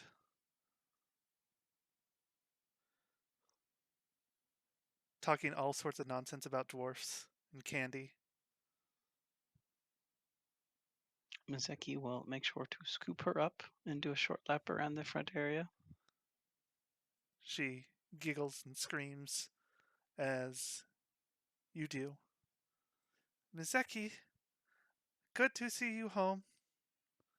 How long will you be here? Is she speaking common or Sylvan? She is speaking common. It's a bit broken. Yeah. Because mostly she speaks Elven. You. We're a Sylvan household, by God. Tell that to your father.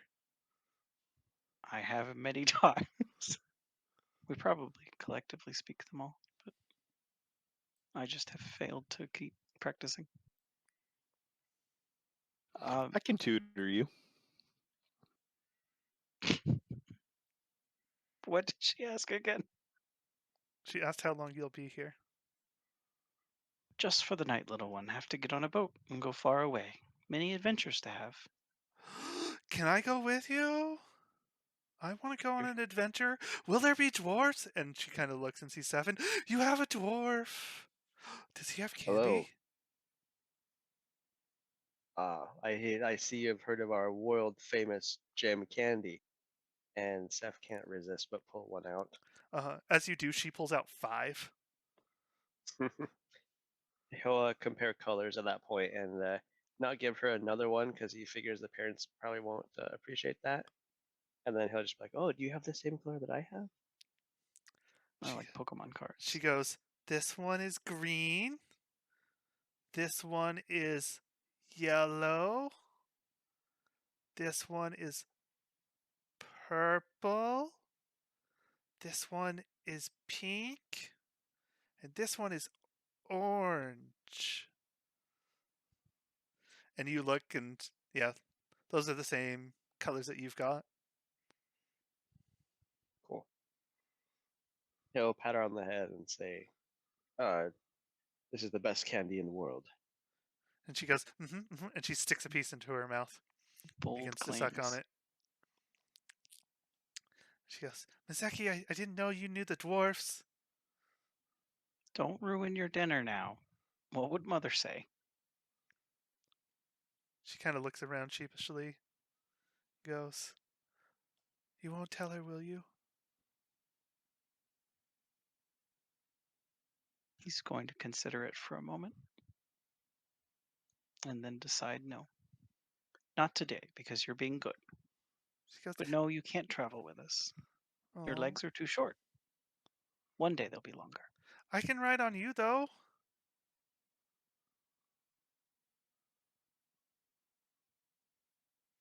He's going to give her the brother look that says, no, you can't. You're far too old for that. She's gonna, okay.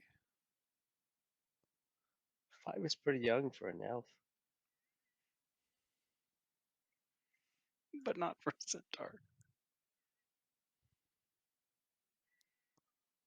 Also, the sad eyes don't work on him. He's her brother. Like, that's not. She can be sad all at once. Like he lives with her or has lived with her.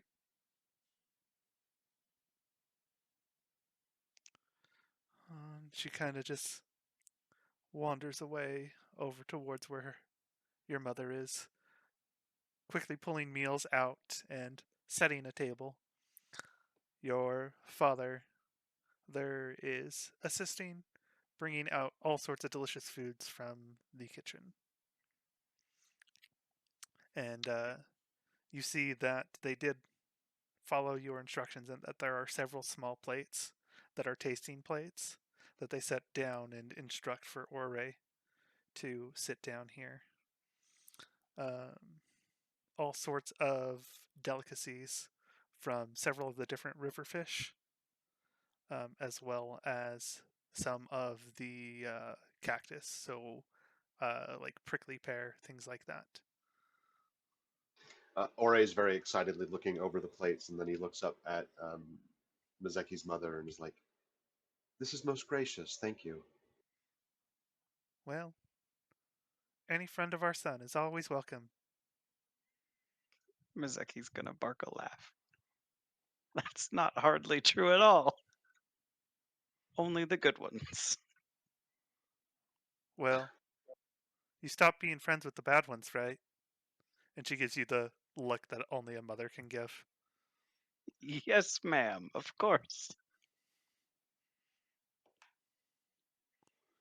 Or Good. Ore asks if is there ceremony before we start partaking? No, not in this household. My cat doesn't require a ceremony before every meal. Understood. And then Ore is just going to start tasting Just one thing after another. imagine he just opens his mouth and just starts shoveling things in very slowly.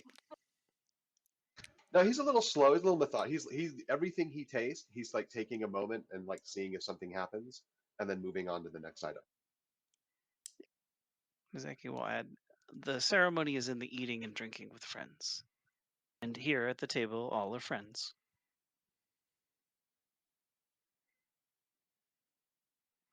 All right. Ore will nod. So the rest of you enjoy a delicious meal of various breads baked in an oven and essentially a curry of lamb Yum, curry.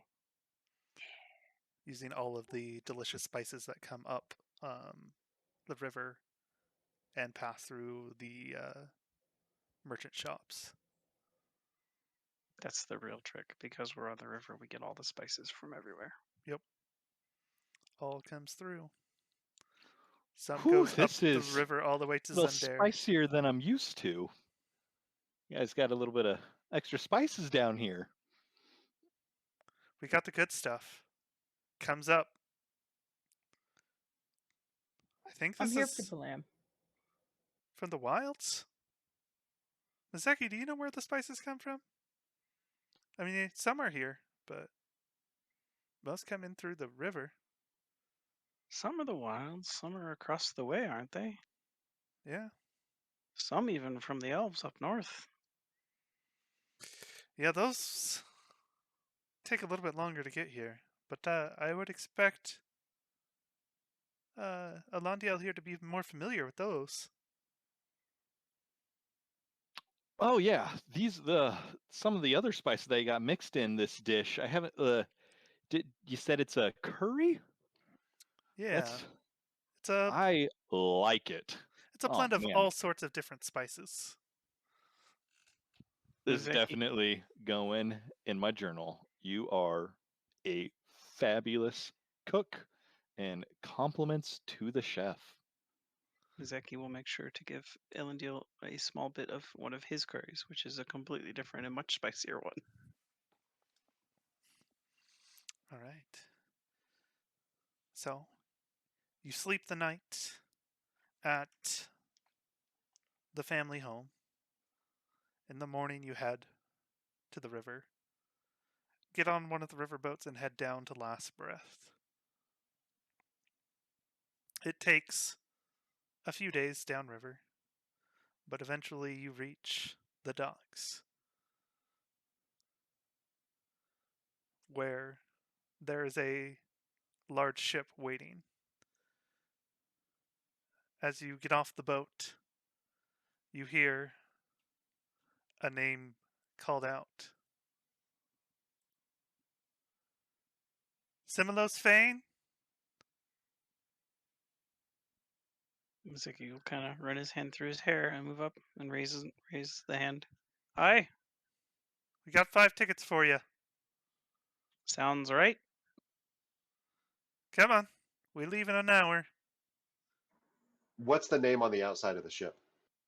Um, the We don't do name that. on the ship is. That's a good question. That's kind of a modern thing. Yeah. You don't really write the names on old ships. Like it would have a registration, but it wouldn't be like plastered on the side. Yeah. It's a boat, yo. It is a boat. It's a vessel. So. It is called the Rosemary. I feel that's fitting given the talk of all the herbs and spices. Ore is going to kind of make a note to himself the name of the boat. So, do we have like a cabin? Are we in bunks? You What each did they splurge for? you each have your own cabin. Wow. Unnecessary, but all right. Cool. That's pretty fancy. I use the hour to write a quick letter and seal the wax and find a boat going back up to the city with no name to let Mizuki's mother know that we made it to Last Breath fine and are about to head out on our boat. All right. That's pretty easy to do. You can just turn it back onto the boat you got off, as it is stocking up and then heading back upriver. So, the travel from Last Breath to Bracknell is fairly uneventful. The most interesting thing is in the first couple of days, you watch as you pass through the turtle breeding grounds, the land masses, the small little islands here, shift about all throughout the ocean, moving as if intelligent. And the boats just kind of find their way through, steering, mostly trying to stay on the edge to where the land never comes out so far. With Ore's research at the library, he probably would have read a little bit about the oceans. Would he know what these moving islands are? They're called the turtle breeding grounds.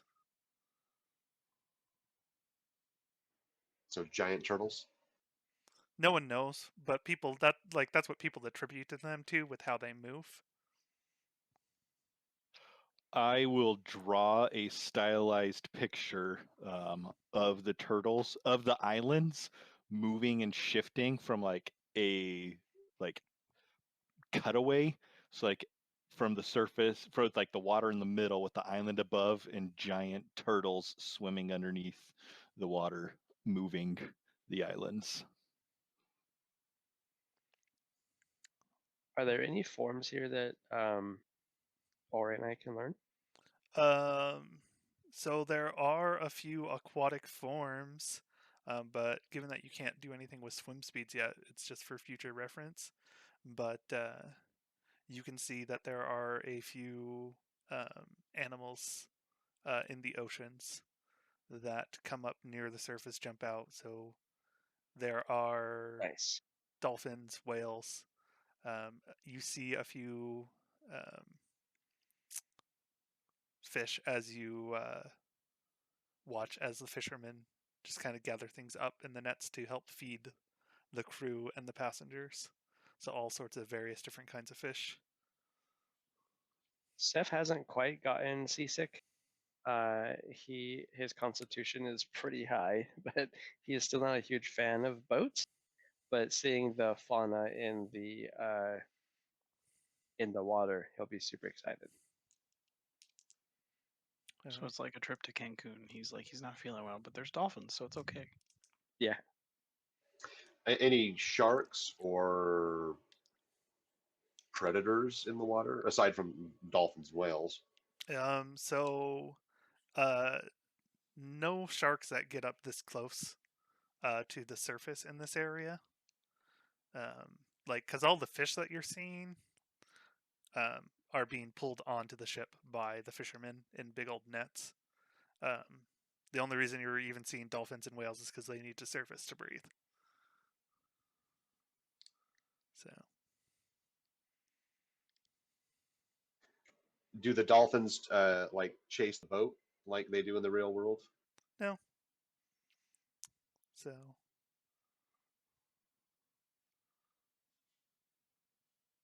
That's unfortunate.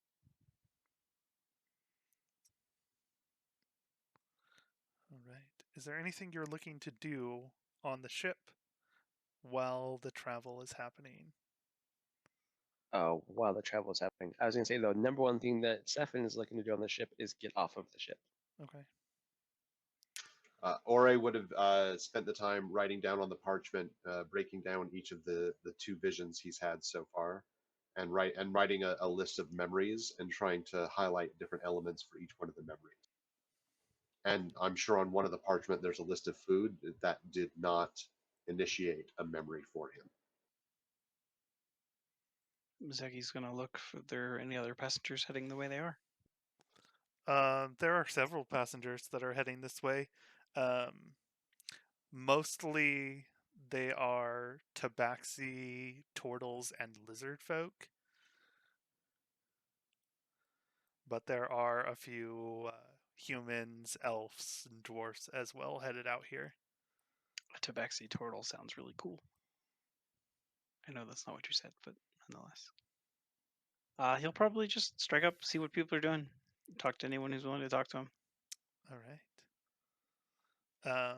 Anyone in particular you're looking to talk to? Turtle, tabaxi, human, Attractive ones. attractive ones. Okay, you and your attractiveness. That's all you go for. It's an easy law. It's easy rule. Simple to follow. An easier one is just everybody. Well, I mean, he will talk to everyone. Mhm. But you asked which ones he's focusing on. Okay. So you walk up to a turtle who is quite attractive in your eyes. She introduces herself as Azo. She says she is returning home. She took a vacation up to see the sights of the main continent. She's been gone for 3 years and it's time to return home. Are you looking to heading back then? Whereabouts will you end up? Well, once we arrive in Bracknell, I'll head up through the swamp and eventually I'll reach Kotka, where I will stay. Will you be going alone or with a group? I believe we're headed roughly that way. I will be traveling with a group. We'll take a few of the boats, much, much smaller, through the swamp up to Kotka.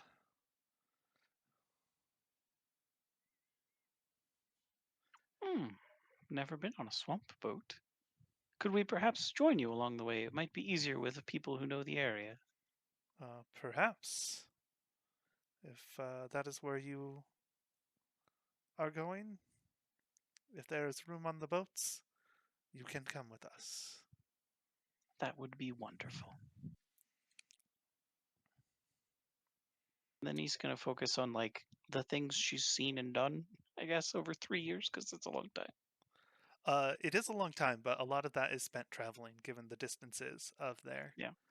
But she talks about how she started by traveling from Kotka to Helena's Folly, just across the Sea of Sorrows, and the surprise of how cold it was when she arrived. And then she talks about going up across the colossal river through a swamp into the Blood Forest. Talks about the bright reds of the trees there and the feeling that they invoke. I'll have to add that as a place to visit someday, though I do not regret skipping Helena's Folly during its winter. That's smart. That's why I left from Last Breath instead of Helena's Folly on the way home. After the Blood Forest, I continued traveling north, made it all the way up to Drusus, celebrated the King's End Festival. It was quite enjoyable. From there I traveled further north into the Joy of Trees. Spent some time making my way through, eventually traveling across the ocean to the Shimmering Isles and the jungle there. Visited Kevin,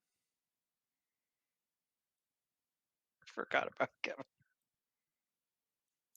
and then returned to the mainland and to the Blue Lake. Passed through Harrington, which I would not advise to anybody. It's a bit bleak, kind of spooky, unnerving. Sounds like you've truly done quite the circuit. Yes. And then finally she talks about passing through the high throne of bedrock. Man, this turtle lady has been on way more adventure than us. She did a circuit. Big old circle. 3-year journey. What level is she? Level? 12. If she does all of her special attacks, I can perhaps reckon.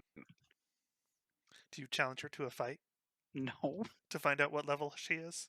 no. I'll be grievously wounded. I mean, stiff wind will grievously wound you, so. Such. It's unfair. I'm being oppressed. You're the I one mean, that decided basically- to roll. Yeah, it's okay. It'll come out in the wash. It's fine. He's gonna spend as much time as he can getting to know folks. If anyone else is also gonna be, it looks like they'll be in her group. His goal is to have a group they can travel with at least part of the way. Yeah, so there are a few other turtles that are heading to Kotka. Now, in case you've forgotten, that's not where you're going. Are we going to Kuche? Yes. Oh, I Opposite thought we were going into direction. the woods. I thought we were going into the swamp. What are we going to Kuche for? What's our actual The objective? Gnolls. Well, yeah, but what The about the Gnolls. Gnolls? Are we just gonna go look at the Gnolls? We're going to go annul the Gnolls. Where you're like, hey, look, we found a knoll. Mission Yeah, like accomplished. did we ever get an official like direction for what we're supposed to be doing about this? Yeah, did you not write it down? I guess not. We're Did we're anyone supposed have to quell the rebellion. Yeah, find the instigators of the violence at the King's Inn Festival. I may And- not have been paying attention to that part. I don't know. I don't have that written And- down for some reason. Yeah, and find out why they are hostile towards the Tabaxi. Yeah, you're supposed to investigate the rebellion and uprising I of guess- the Gnolls. Are there any Gnolls? No. Oh, that makes sense, I guess. It's a difficult time for them. So- Is there anyone headed that way? Probably not as well. No, not on this ship. Because Kuche is a direct destination from Last Breath. Yeah, so So- they don't. Anybody going there would have just gone there direct. So since you guys are going to Bracknell. Yeah.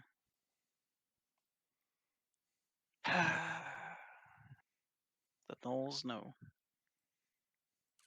So Well, he's gonna make sure to just talk to them as much as he can, and I guess when he remembers that they're going the other direction, he won't change his mind. He'll mention that when it comes up. It's fine. okay. So yeah, you get to know quite a few of the turtles heading up to Kotka. It seems that it was quite a few of them that did the trek with Azo.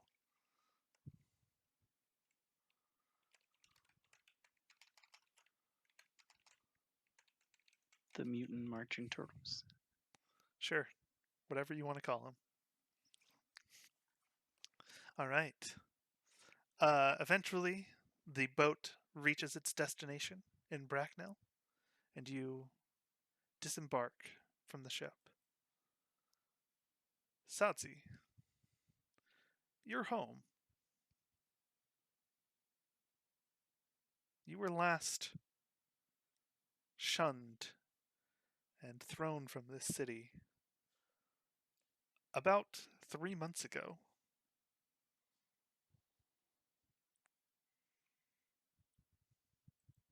Yes, I remember. Unfortunately.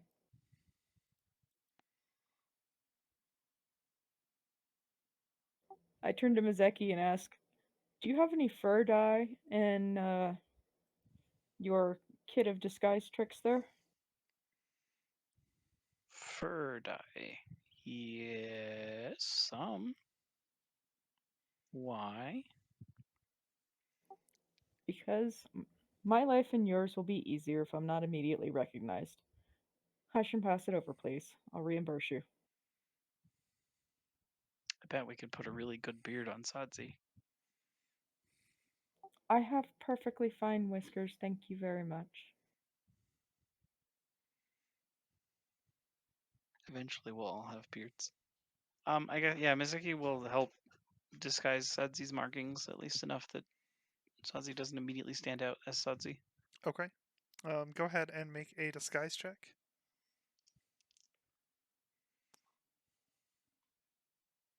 Plus Stefan already has a beard. 21. Would that be deception? Well, so he's the one putting the disguise on you, so he's the one that needs to make the check. So Okay. it's how good at quality he does, and he did a pretty good job. 21. So, all right, you have arrived in Bracknell. Your mission has been to go to Kuche and see what's going on with the Gnolls. Figure out about the rebellion. So, what do you want to do now that you have arrived in the wilds? Before we go into the wilds, how good is Ore's beard looking now? How much more work did Mizeki and Elandiel put into it on the boat?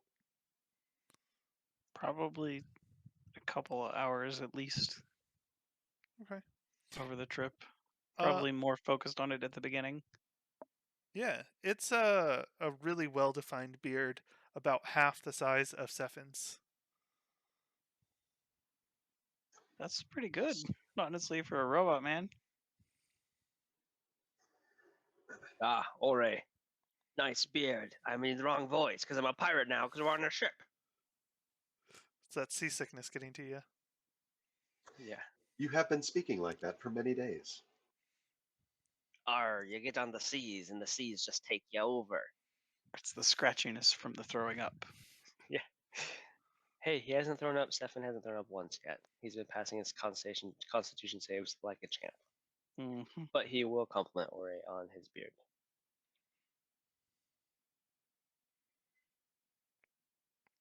So, if we're heading to Kuche, it's going to be west. We should stock up on any provisions we need now. I mean, it seems like it might be worth checking in around town, see if anyone knows what's going on. Mm-hmm. As the nearest indeed. neighbor. Elendil would like to go to any houses of worship and see what information anybody has on the situation in Kuche and how it's impacting the rest of the wilds. Okay. So you want to go to just any of the places of worship here?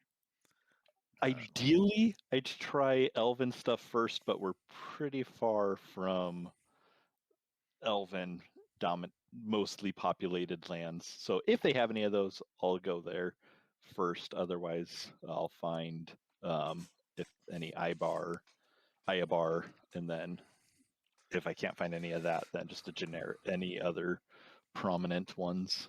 Okay. Mizeki would look for if there is one for any of the Gnoll community groups or their worship groups or anything like that. So there are a few Gnolls in this city that live here. There aren't any particular Gnoll like Community religious things. sects Yeah. and communities. Like they're not large enough a presence to have that. But you see a few here and there throughout the city, and they don't seem to be causing any problems. Just start yelling at random citizens on the street. It's fine. Elandiel, there are no elven deities here in the wilds, as far as temples go, and there's no temple for Ayabar here either. So you're just looking for any past that?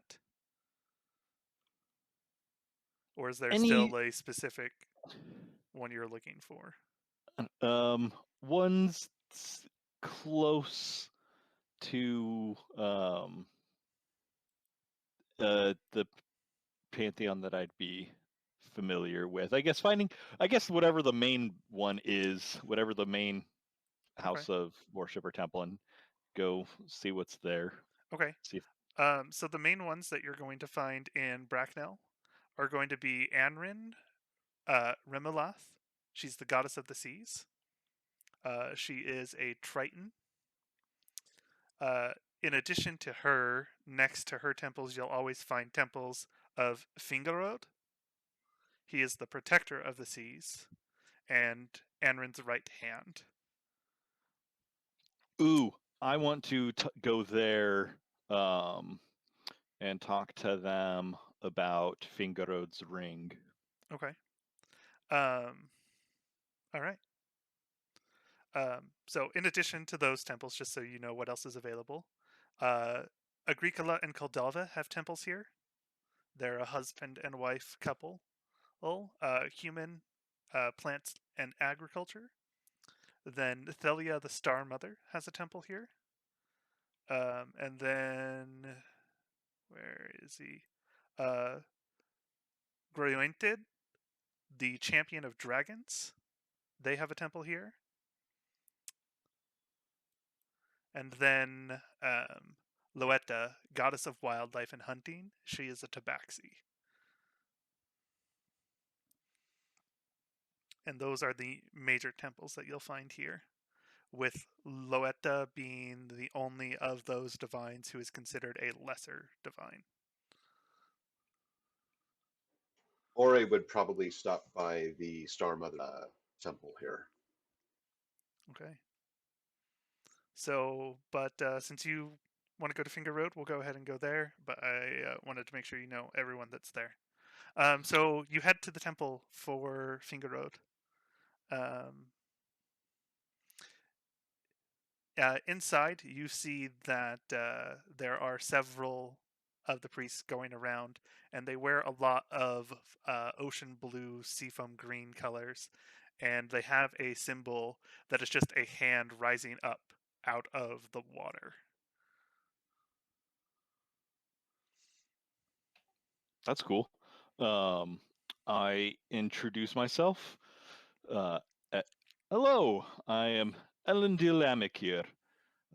We are traveling across the continent down from Drusus, and we encountered some ominous omens up north. And I was wondering what information you might have to be able to share on the legends of Fingerroad's ring. All right. So a Triton, very blues all over, introduces himself as Hevis Olbavath, High Priest of Fingerroad.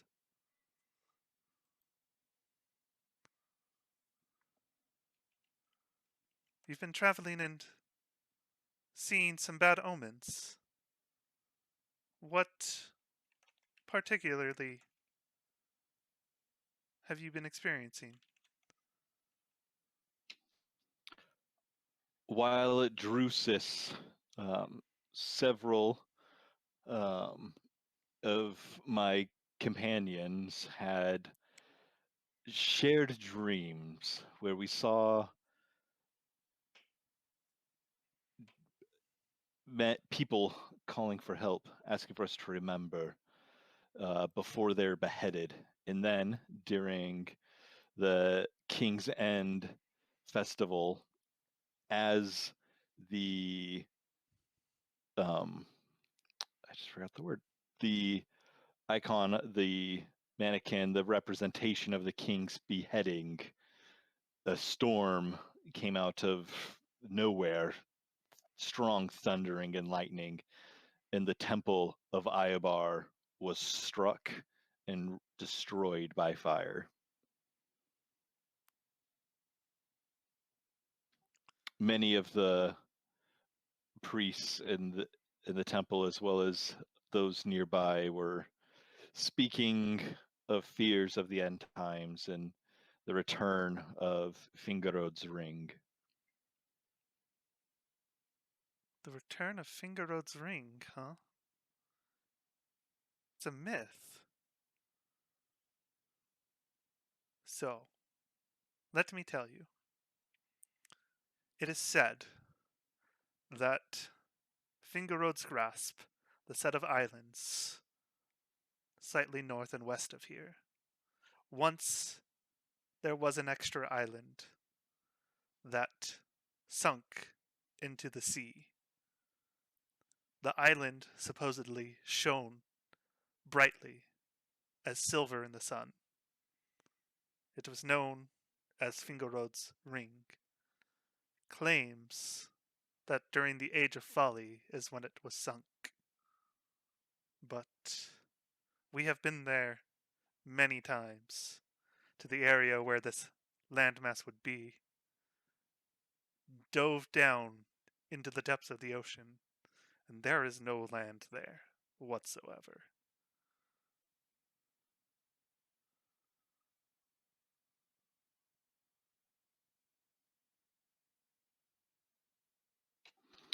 It could be the fright of the lightning then scaring them to think of the greatest of calamities.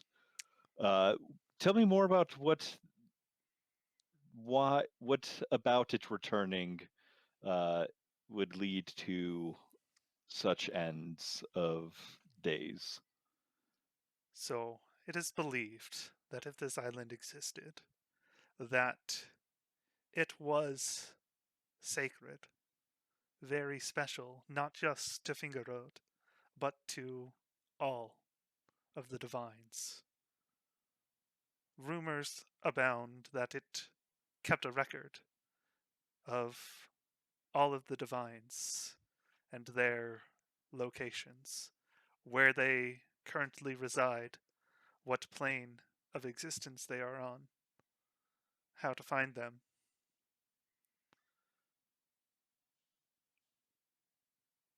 It's believed that whosoever can possess that knowledge could destroy the world with it. But there is no such place, and there never was.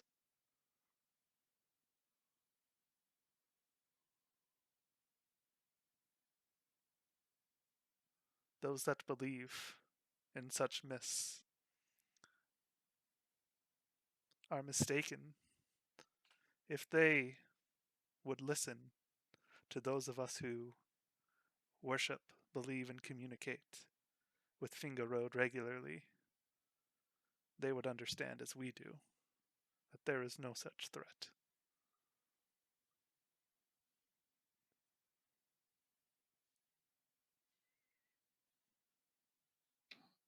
I thank you greatly for that further enlightening of the situation.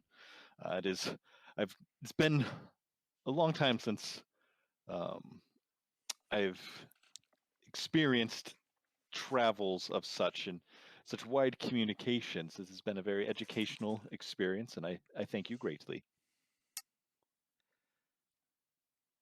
There is one more thing with the myth. It is said that there is an artifact of great power on the island, giving it its signature shine.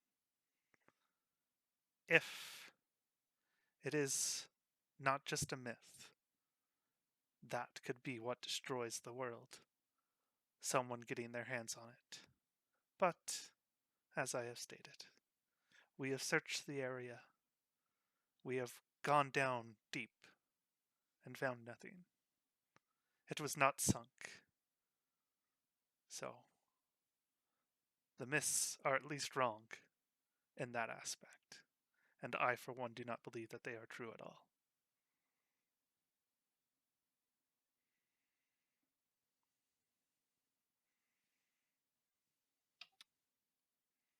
I have another question if you have some time. How has the situation been with the Gnolls? While we were at Drusus, there was an attack on the chancellors and diplomats by Gnolls. And it's one of the reasons that we've come here to investigate. I was wondering how the situation has been in this area with Gnoll versus Tabaxi and other violence.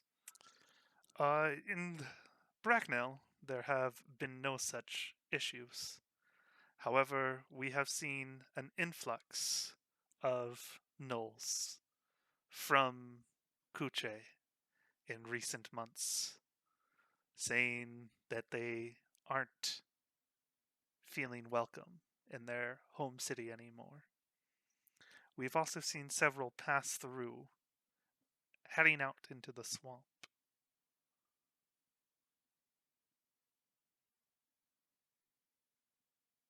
We don't know where they went, but they seem to be looking for something.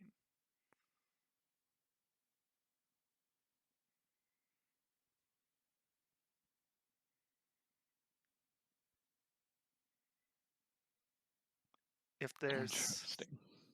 anything going on with the Gnolls, the best place to start is in Kuche. Find out what is going on to there. Deal with them at their source. Most of the Gnolls make their home there. But you could always see if you can find a few in town that came from there, see what they know. You could also venture up into the swamps, see if you can find any of them.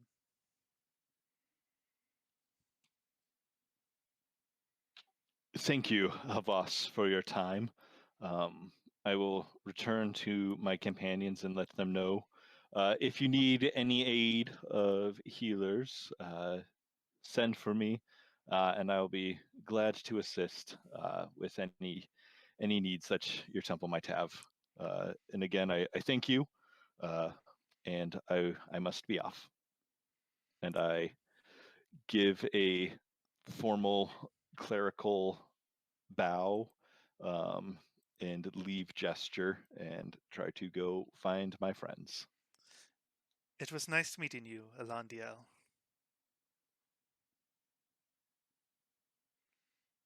All right. While Elondiel was doing that, I would have been in the temple for the Star Mother, just at the shrine, saying a prayer to her. Okay. And it sounds like the rest of us are getting drunk. I'm The not rest getting. of you are getting drunk. Well, not Well, drunk. we're going engaging in to a bit of bars. syncopation and uneven Arousing. movement from bar to bar. Yeah, Okay. we're not necessarily getting drunk. We are drinking. I'm mostly going so that I can talk to the barkeepers, because barkeepers always know the dirt. So I'm dragging them slowly towards some of the less great neighborhoods in case they have heard anything about the Gnolls. As we start going to these less great parts of the neighborhood, Seth will realize that he hasn't activated his defensive ward as of yet today because they've just been on a ship for the past little bit. So he is going to do that discreetly. Okay. Doesn't he glow when he does that? Yes, his ward Discreetly. glows. Oh, okay. All right. And Sadzi, who did you say you were looking to talk with? The barkeepers The barkeeps? and or tavern keepers. Okay. Yeah. So you head into the local tavern. The barkeep, a pure black tabaxi,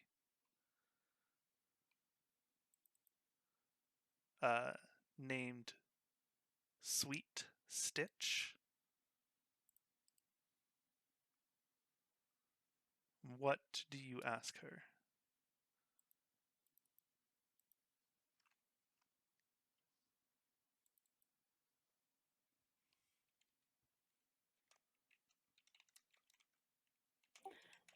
I'd probably just chit chat about traveling and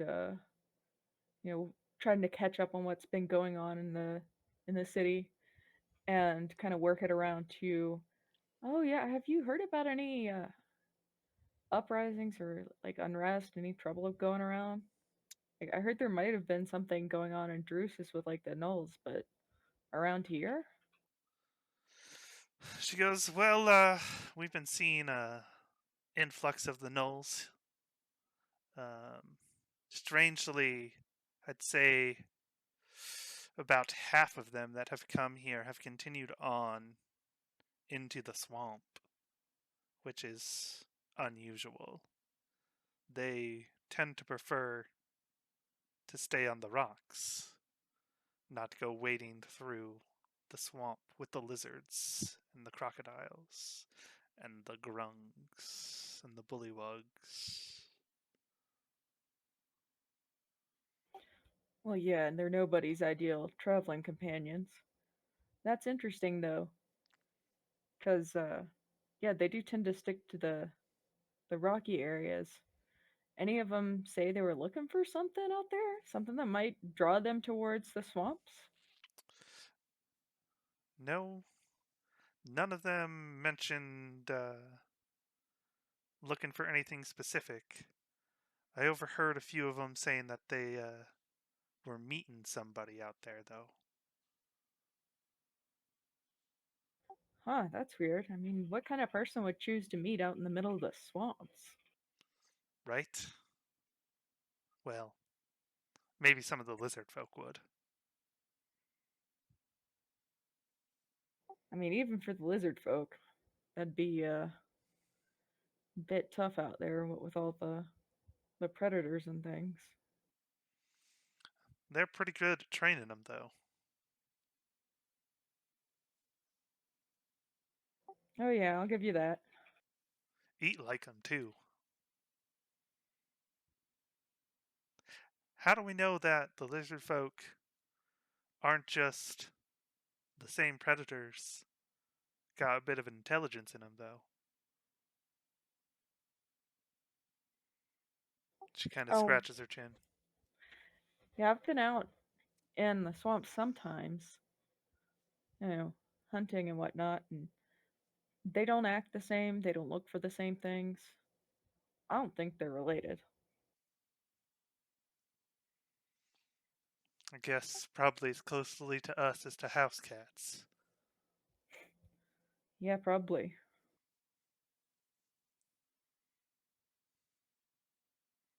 Well, can I get you any more to drink? Let me finish this mug of ale and then we'll see. All right. Well, enjoy your stay. Not seen you around here before. It's nice to have some new blood in town. Oh yeah, well, we're passing through, so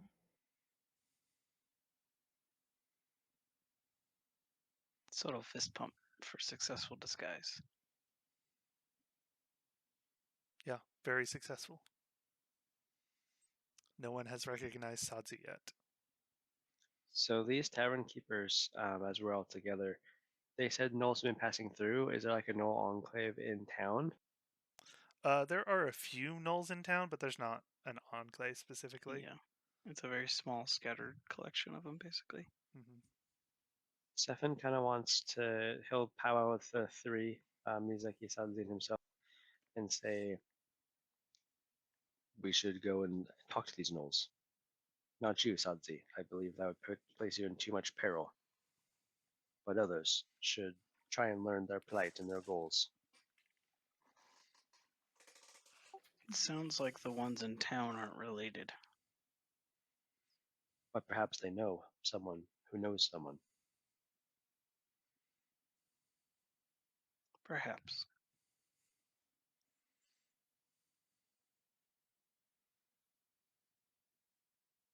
He's obviously not very well versed in subterfuge. Seven's like, I heard one time that know someone who knows someone is an important thing, so we're gonna do that. I read it in a book. Ah, I have an idea. It is not often that I use my wild shape outside of a battle. However, I could turn into a bird or some other such small thing and go and listen in on these gnolls through the rest of the night until it's time to rest.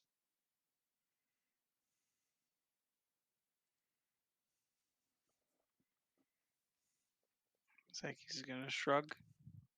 I don't have any better ideas at the moment. It works for me.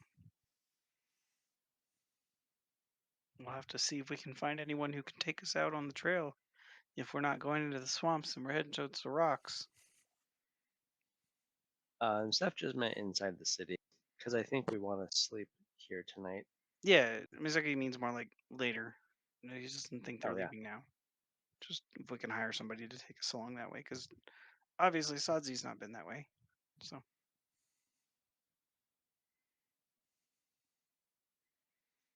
the murder dog people. The murder dog people. That's who we're chasing. I guess that's one way to refer to them. I mean, because normally the Gnolls, they're just people, but now we're against a group of Gnolls that are murder dog people, and they're trying to kill the cats. Fair. We're seeking the Murder Dog clan. Do you know the murder dog clan? All right. Well, The murder dog clan? you can look around town. There are definitely a few gnolls that you could try and listen in on. He'll try and ask the others to help him try and find like a good mark, basically, Okay. and then he'll eavesdrop for an hour, or however long I can wild shape now. Okay. Sounds like a plan. All right. So everybody's looking for a mark on the gnolls. So let's have everybody just kind of make an insight check as you're watching the gnolls from a distance as you're moving through the city. And we'll see if 18. any of them look like a good mark. 22. 24. Another natural one. Okay. I got a 7.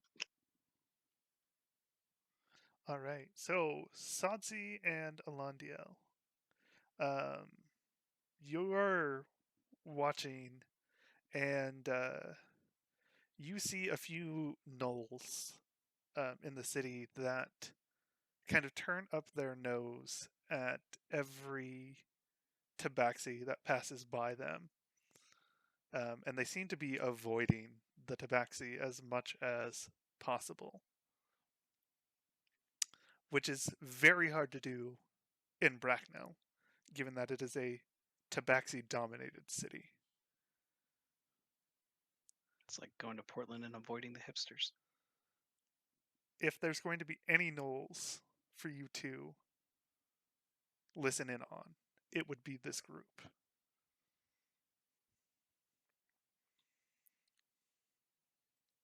I drop them eaves. We've got a bird spy because birds aren't real. I'll turn into yeah. If they're going inside somewhere, like if they're outside, then I'll turn into a bird and like follow them.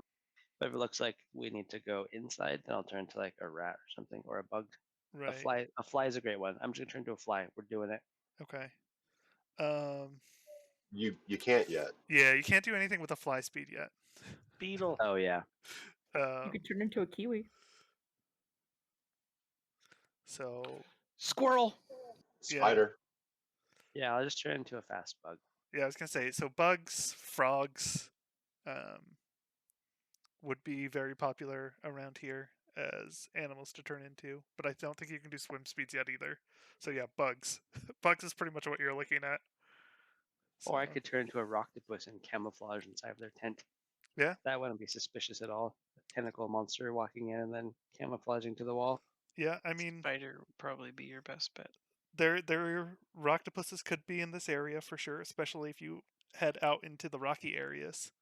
But inside the city, not so much. Let's save the tentacles for later.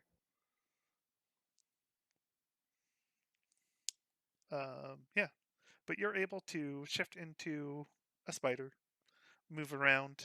You get close in on these gnolls as they make their way through the city. You don't speak Gnoll though, so you hear them I don't. talking, but you do not understand what they are saying at all. Are they Bummer. talking aggressively? Why They- can't they conspire in common? They are talking pretty quickly, and it's fairly quiet that they're talking with each other. So they're definitely talking in such a way so that no one else overhears them, but they are speaking in Gnoll. Do they have like a map or anything? They do not. So, but they do every now and then stop and point out, and they are making their way towards the northern edge of the city, which would lead them out into the swamp. All right. Can I just continue to like insight them then? Yeah, go ahead and give Maybe. me another insight check. Go insight. 14. Okay. They're definitely heading somewhere with purpose, um, and they don't seem to be happy to having to cross through the Tabaxi city to get there. Are they like on the move right now? Yeah. All right, I'll follow them a little bit. I just want to get their general direction of heading. Since I can only stay shifted for an hour, I'm obviously not going to like follow them on a trek because I'd pop out and they'd be like, "Oh, random dwarf." Right. Yeah. So their general direction is north and slightly east. Well, that is odd, and it also lines up with what the tavern keepers were saying. Because why would they be going northeast instead of southwest to their home? Yeah. I mean, their home is basically straight west, but to go by land, you have to go south and around. Yeah. But if you go by water, you can go straight west. Did he hear any place names? Those are usually like either cognates or just said in a way that even not speaking the language he might have been able to pick up. No, and Sadzi would know that there's not really a lot of named places out in the swamp.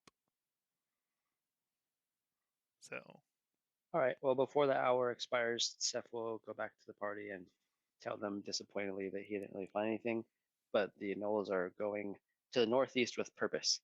And can I at least get a description of them? Like, can I remember them if I see them in the future? oh yeah, easily. You spent enough time tracking them that you'd be able to identify those two if you saw them again. Cool. How many Scouting gnolls were there? complete. It was two.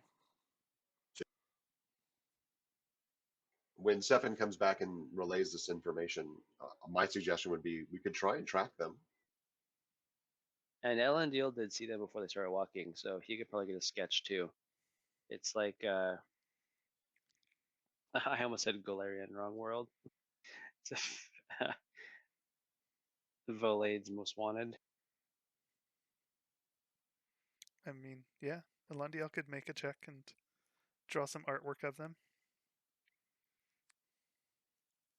So, with this, where do you want to go? Do you want to go and try and follow them through the swamp? Or do you want to head to the city?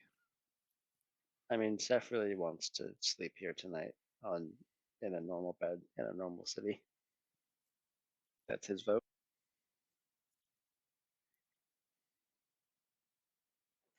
Ore's I could suggestion was to try and track totally them. sleep in a bed. Oh man, proper bed. I mean, the hammock on that boat in the private cabin was okay, but like a real bed again, ooh, nice feather pillow, soft down blanket. Oh, Mizaki's all down to follow them. Yeah, better to go when we're prepared. No, like Mizaki's down to follow them now. If they're leaving now, he's gonna follow them now. Same with Ore. All right, let us 'Cause go. There's no sense in coming all this way to take a nap and miss them leaving. Seth has really been looking forward to sleeping in the bed, but if everyone else wants to go, he's down with going. There will be plenty of beds in the future. adventure is awesome too. Let's go, stealthy horse boy. Excuse me, Horse boy? Oh, should it be Pony Boy? Stay golden. Break your legs. Break your legs and they won't find you. I would worry more about At the yourself. very least, it's horseman. Horseman. All right. So you are following them now. Correct? Yes. Okay. All Yeah. right. So you begin making your way out into the swamp, trailing behind a few of the gnolls, following in their general direction.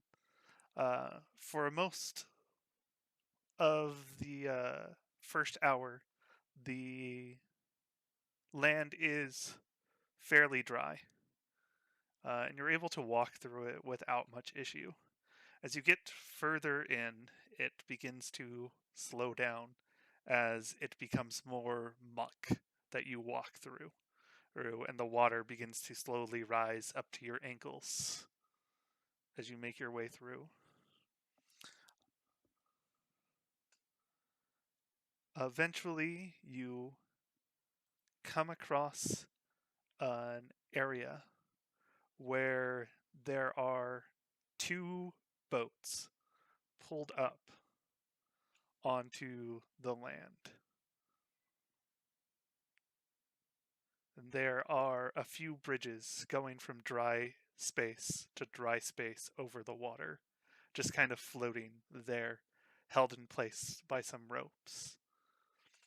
If you'd like to all go to Fantasy Grounds and open up the swamp map.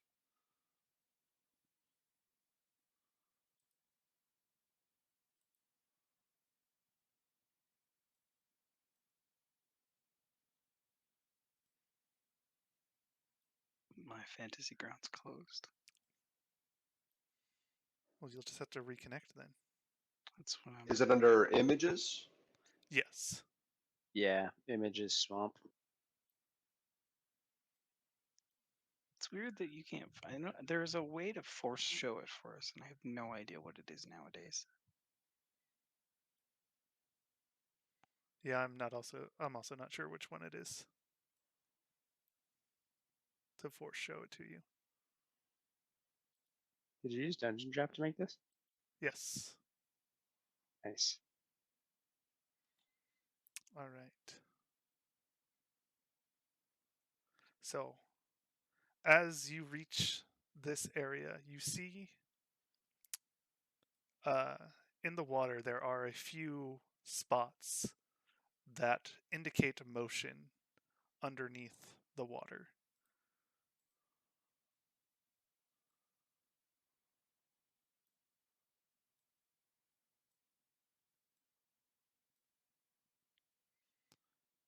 Not going in there.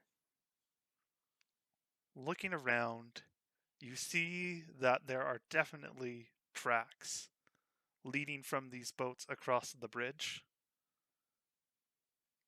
to the next set of islands.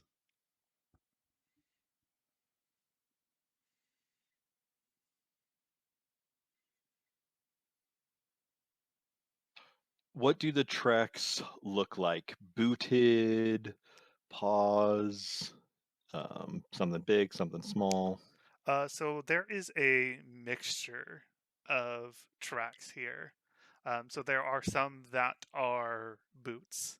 There are some that are more claw-like, something like you might see on a lizard folk, something you might see on a crocodile. There are also some small ones that you might see on like a grung or a bullywug in this area.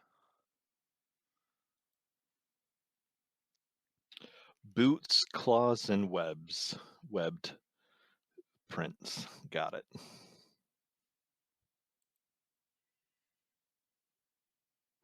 And you said the tracks are leading from the boats to the bridges? Yep. Are there, do we have some sort of cover to kind of approach stealthily, or is it kind of open? It is very well open, and you're on the higher ground right now. So looking at the map, the green that you guys are on is still where it's kind of dry. As it fades into more of that yellowish green, that's where it begins to become wet, kind of mucky. And then as it reaches the brown, that's just straight up mud thick there. And then beyond that is water. I've got the high ground, Elican. Why would we ever go to the low ground? Because that's where the boats are.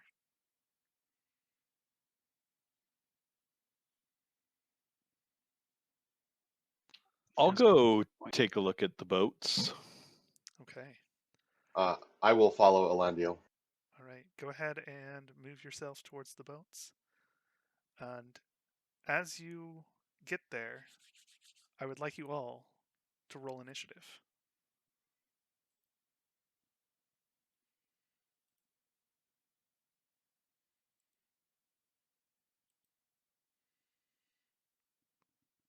And let me know what you 9. get. 7. All right. 20. So Alondiel gets a 7. Sadzi gets a 20. 18. 18 for Mizeki. Ori, did you say 9?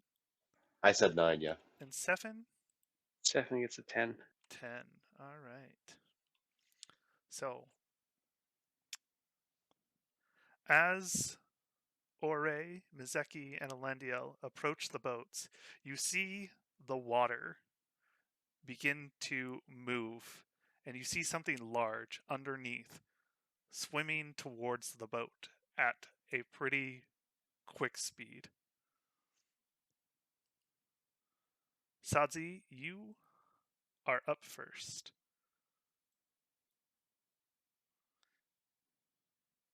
You can't quite make out anything yet.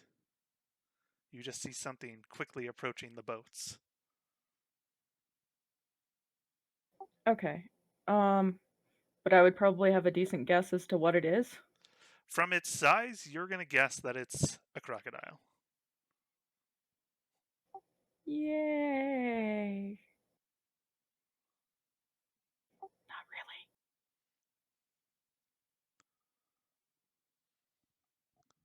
What would you like to do?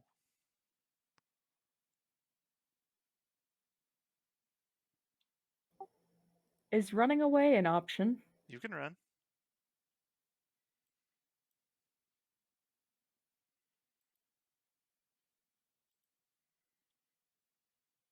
Or the classic pew pew pew. So anyways, I started blasting. What do you want to do?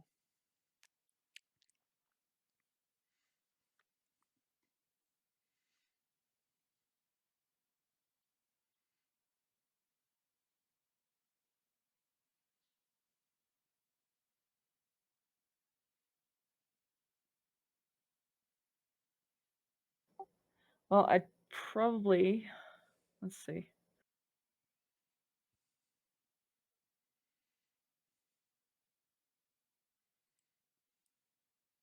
I'd probably go for the pew pew option. Okay. But I would probably want to take like maybe a block down and forward. So move about 10 feet and then cast Firebolt. Okay, yeah, you can move. So you should be able to go ahead and just move your character.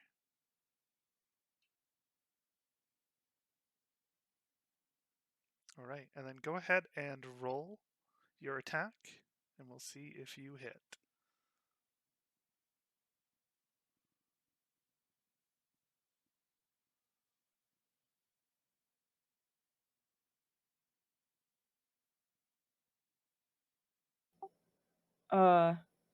Okay. I think I'll switch to the chill touch. I think I might have better options there. Okay, you're going to chill touch? Yes. Okay.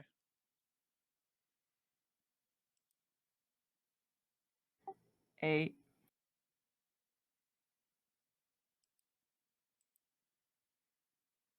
8 is going to miss. Yeah. All right. Anything else that you would like to do, Sadzi?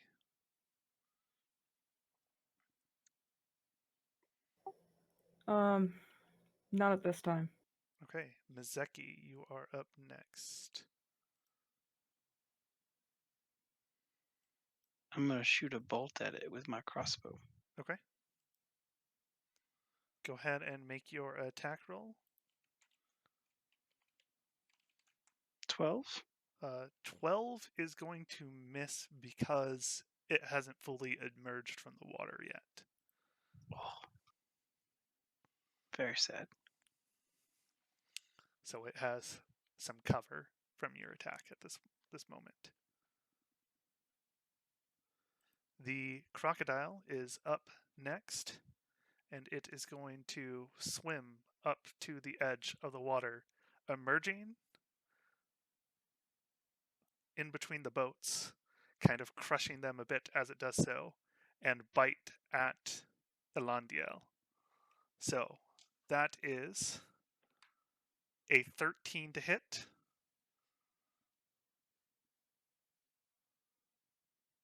That is a miss. Elendil's able to dodge a little bit off to the side and avoid. All right. Sefin, you are next.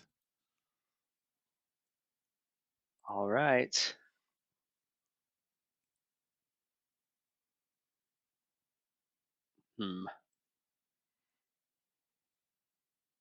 Sefin is just gonna turn into a giant octopus. He's gonna walk up to the crocodile and morph, and then slap it with some tentacles. Okay.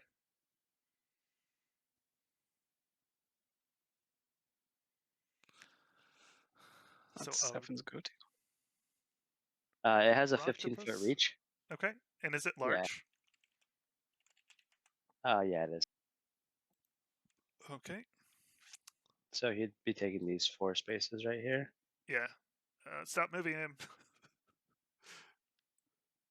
um, It's the big Sefin. wait, it's control. Oh, yeah. It's not control drag, it's control and then like mouse wheel. Yeah, there we go. Okay. Go ahead and make your attack roll. +5 to hit. That's gonna be a big old 11. Okay. And make sure you're using D&D Beyond for rolls. Okay. Inspiration question: does it go away at the end of every single episode, or do we keep it until we use it? You keep it until you use it. Okay. Well, that's a big old whiff, and then he'll just stare menacingly at the crocodile. The end. Okay. All right. So, those of you near the front, which will be Ore and Alandio, you see another smaller figure moving through the water towards you. Emerging. A lizard folk. Spear in hand. Is going to climb out of the water, get next to Ore, which Ore isn't quite in his space, but yeah. Yeah, I didn't realize I'm halfway between squares. Yeah, it should snap you into the grid, which is weird. It's supposed to, but whatever. And he is going to target you. And let me pull up his stats.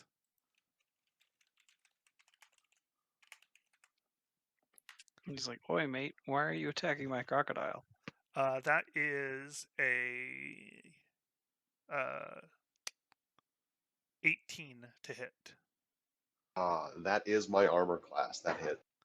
Okay. You'll take 8 points of piercing damage as it jabs its That is not fun. spear into you. And then it is going to attempt to bite into your arm. That's a 17 to hit. That will miss. Okay. All right. And those of you that can see, there is another one in the water making its way towards the shore. So, Ore, it is your turn.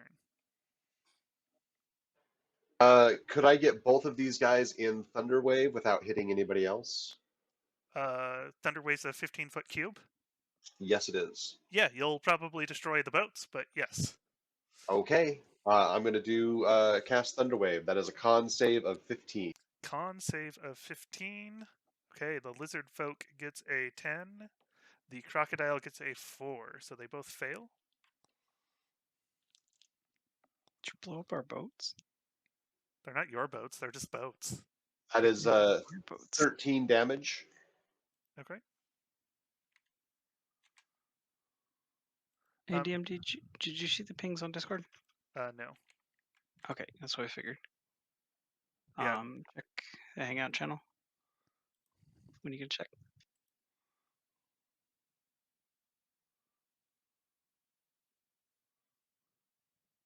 Yeah. Well, when you get close enough to notice that, you can ask that question. What? No, not that one. Above that. There's pings for you. Oh.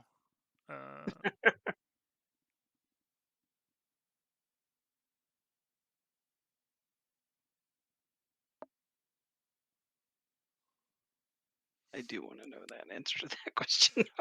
This should be pretty quick. Okay. So, like if you guys pull up your combat tracker, you can see how wounded things are already.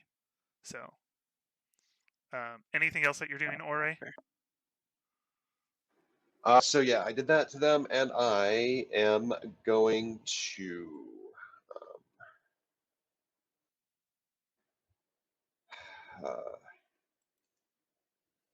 I don't want to move. I'm adjacent, so that's not a good idea.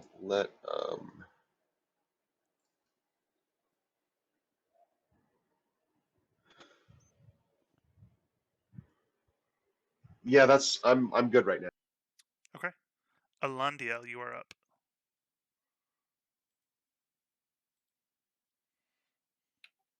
Alondiel will cast Bless on the Rocktopus, the Forged, and the Horseman. Okay. Anything else?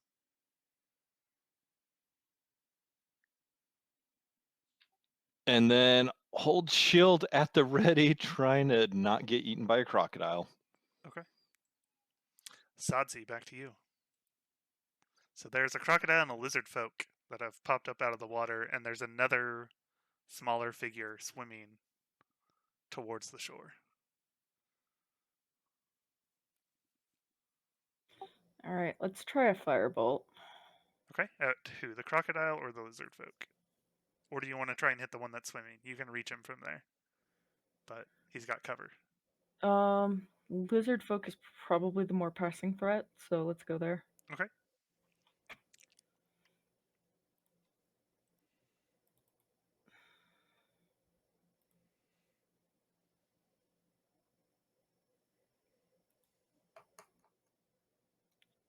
That is a 24.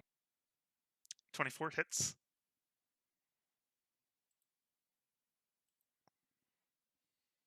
Okay. And 6 for damage. Okay. All right. Anything else?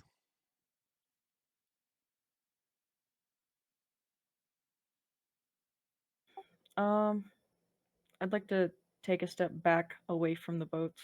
Okay. Yeah. Go ahead and move yourself.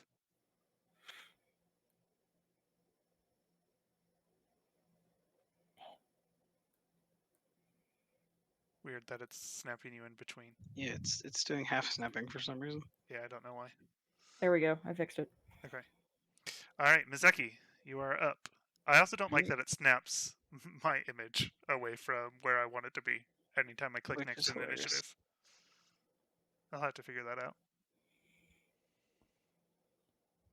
I'm gonna just launch another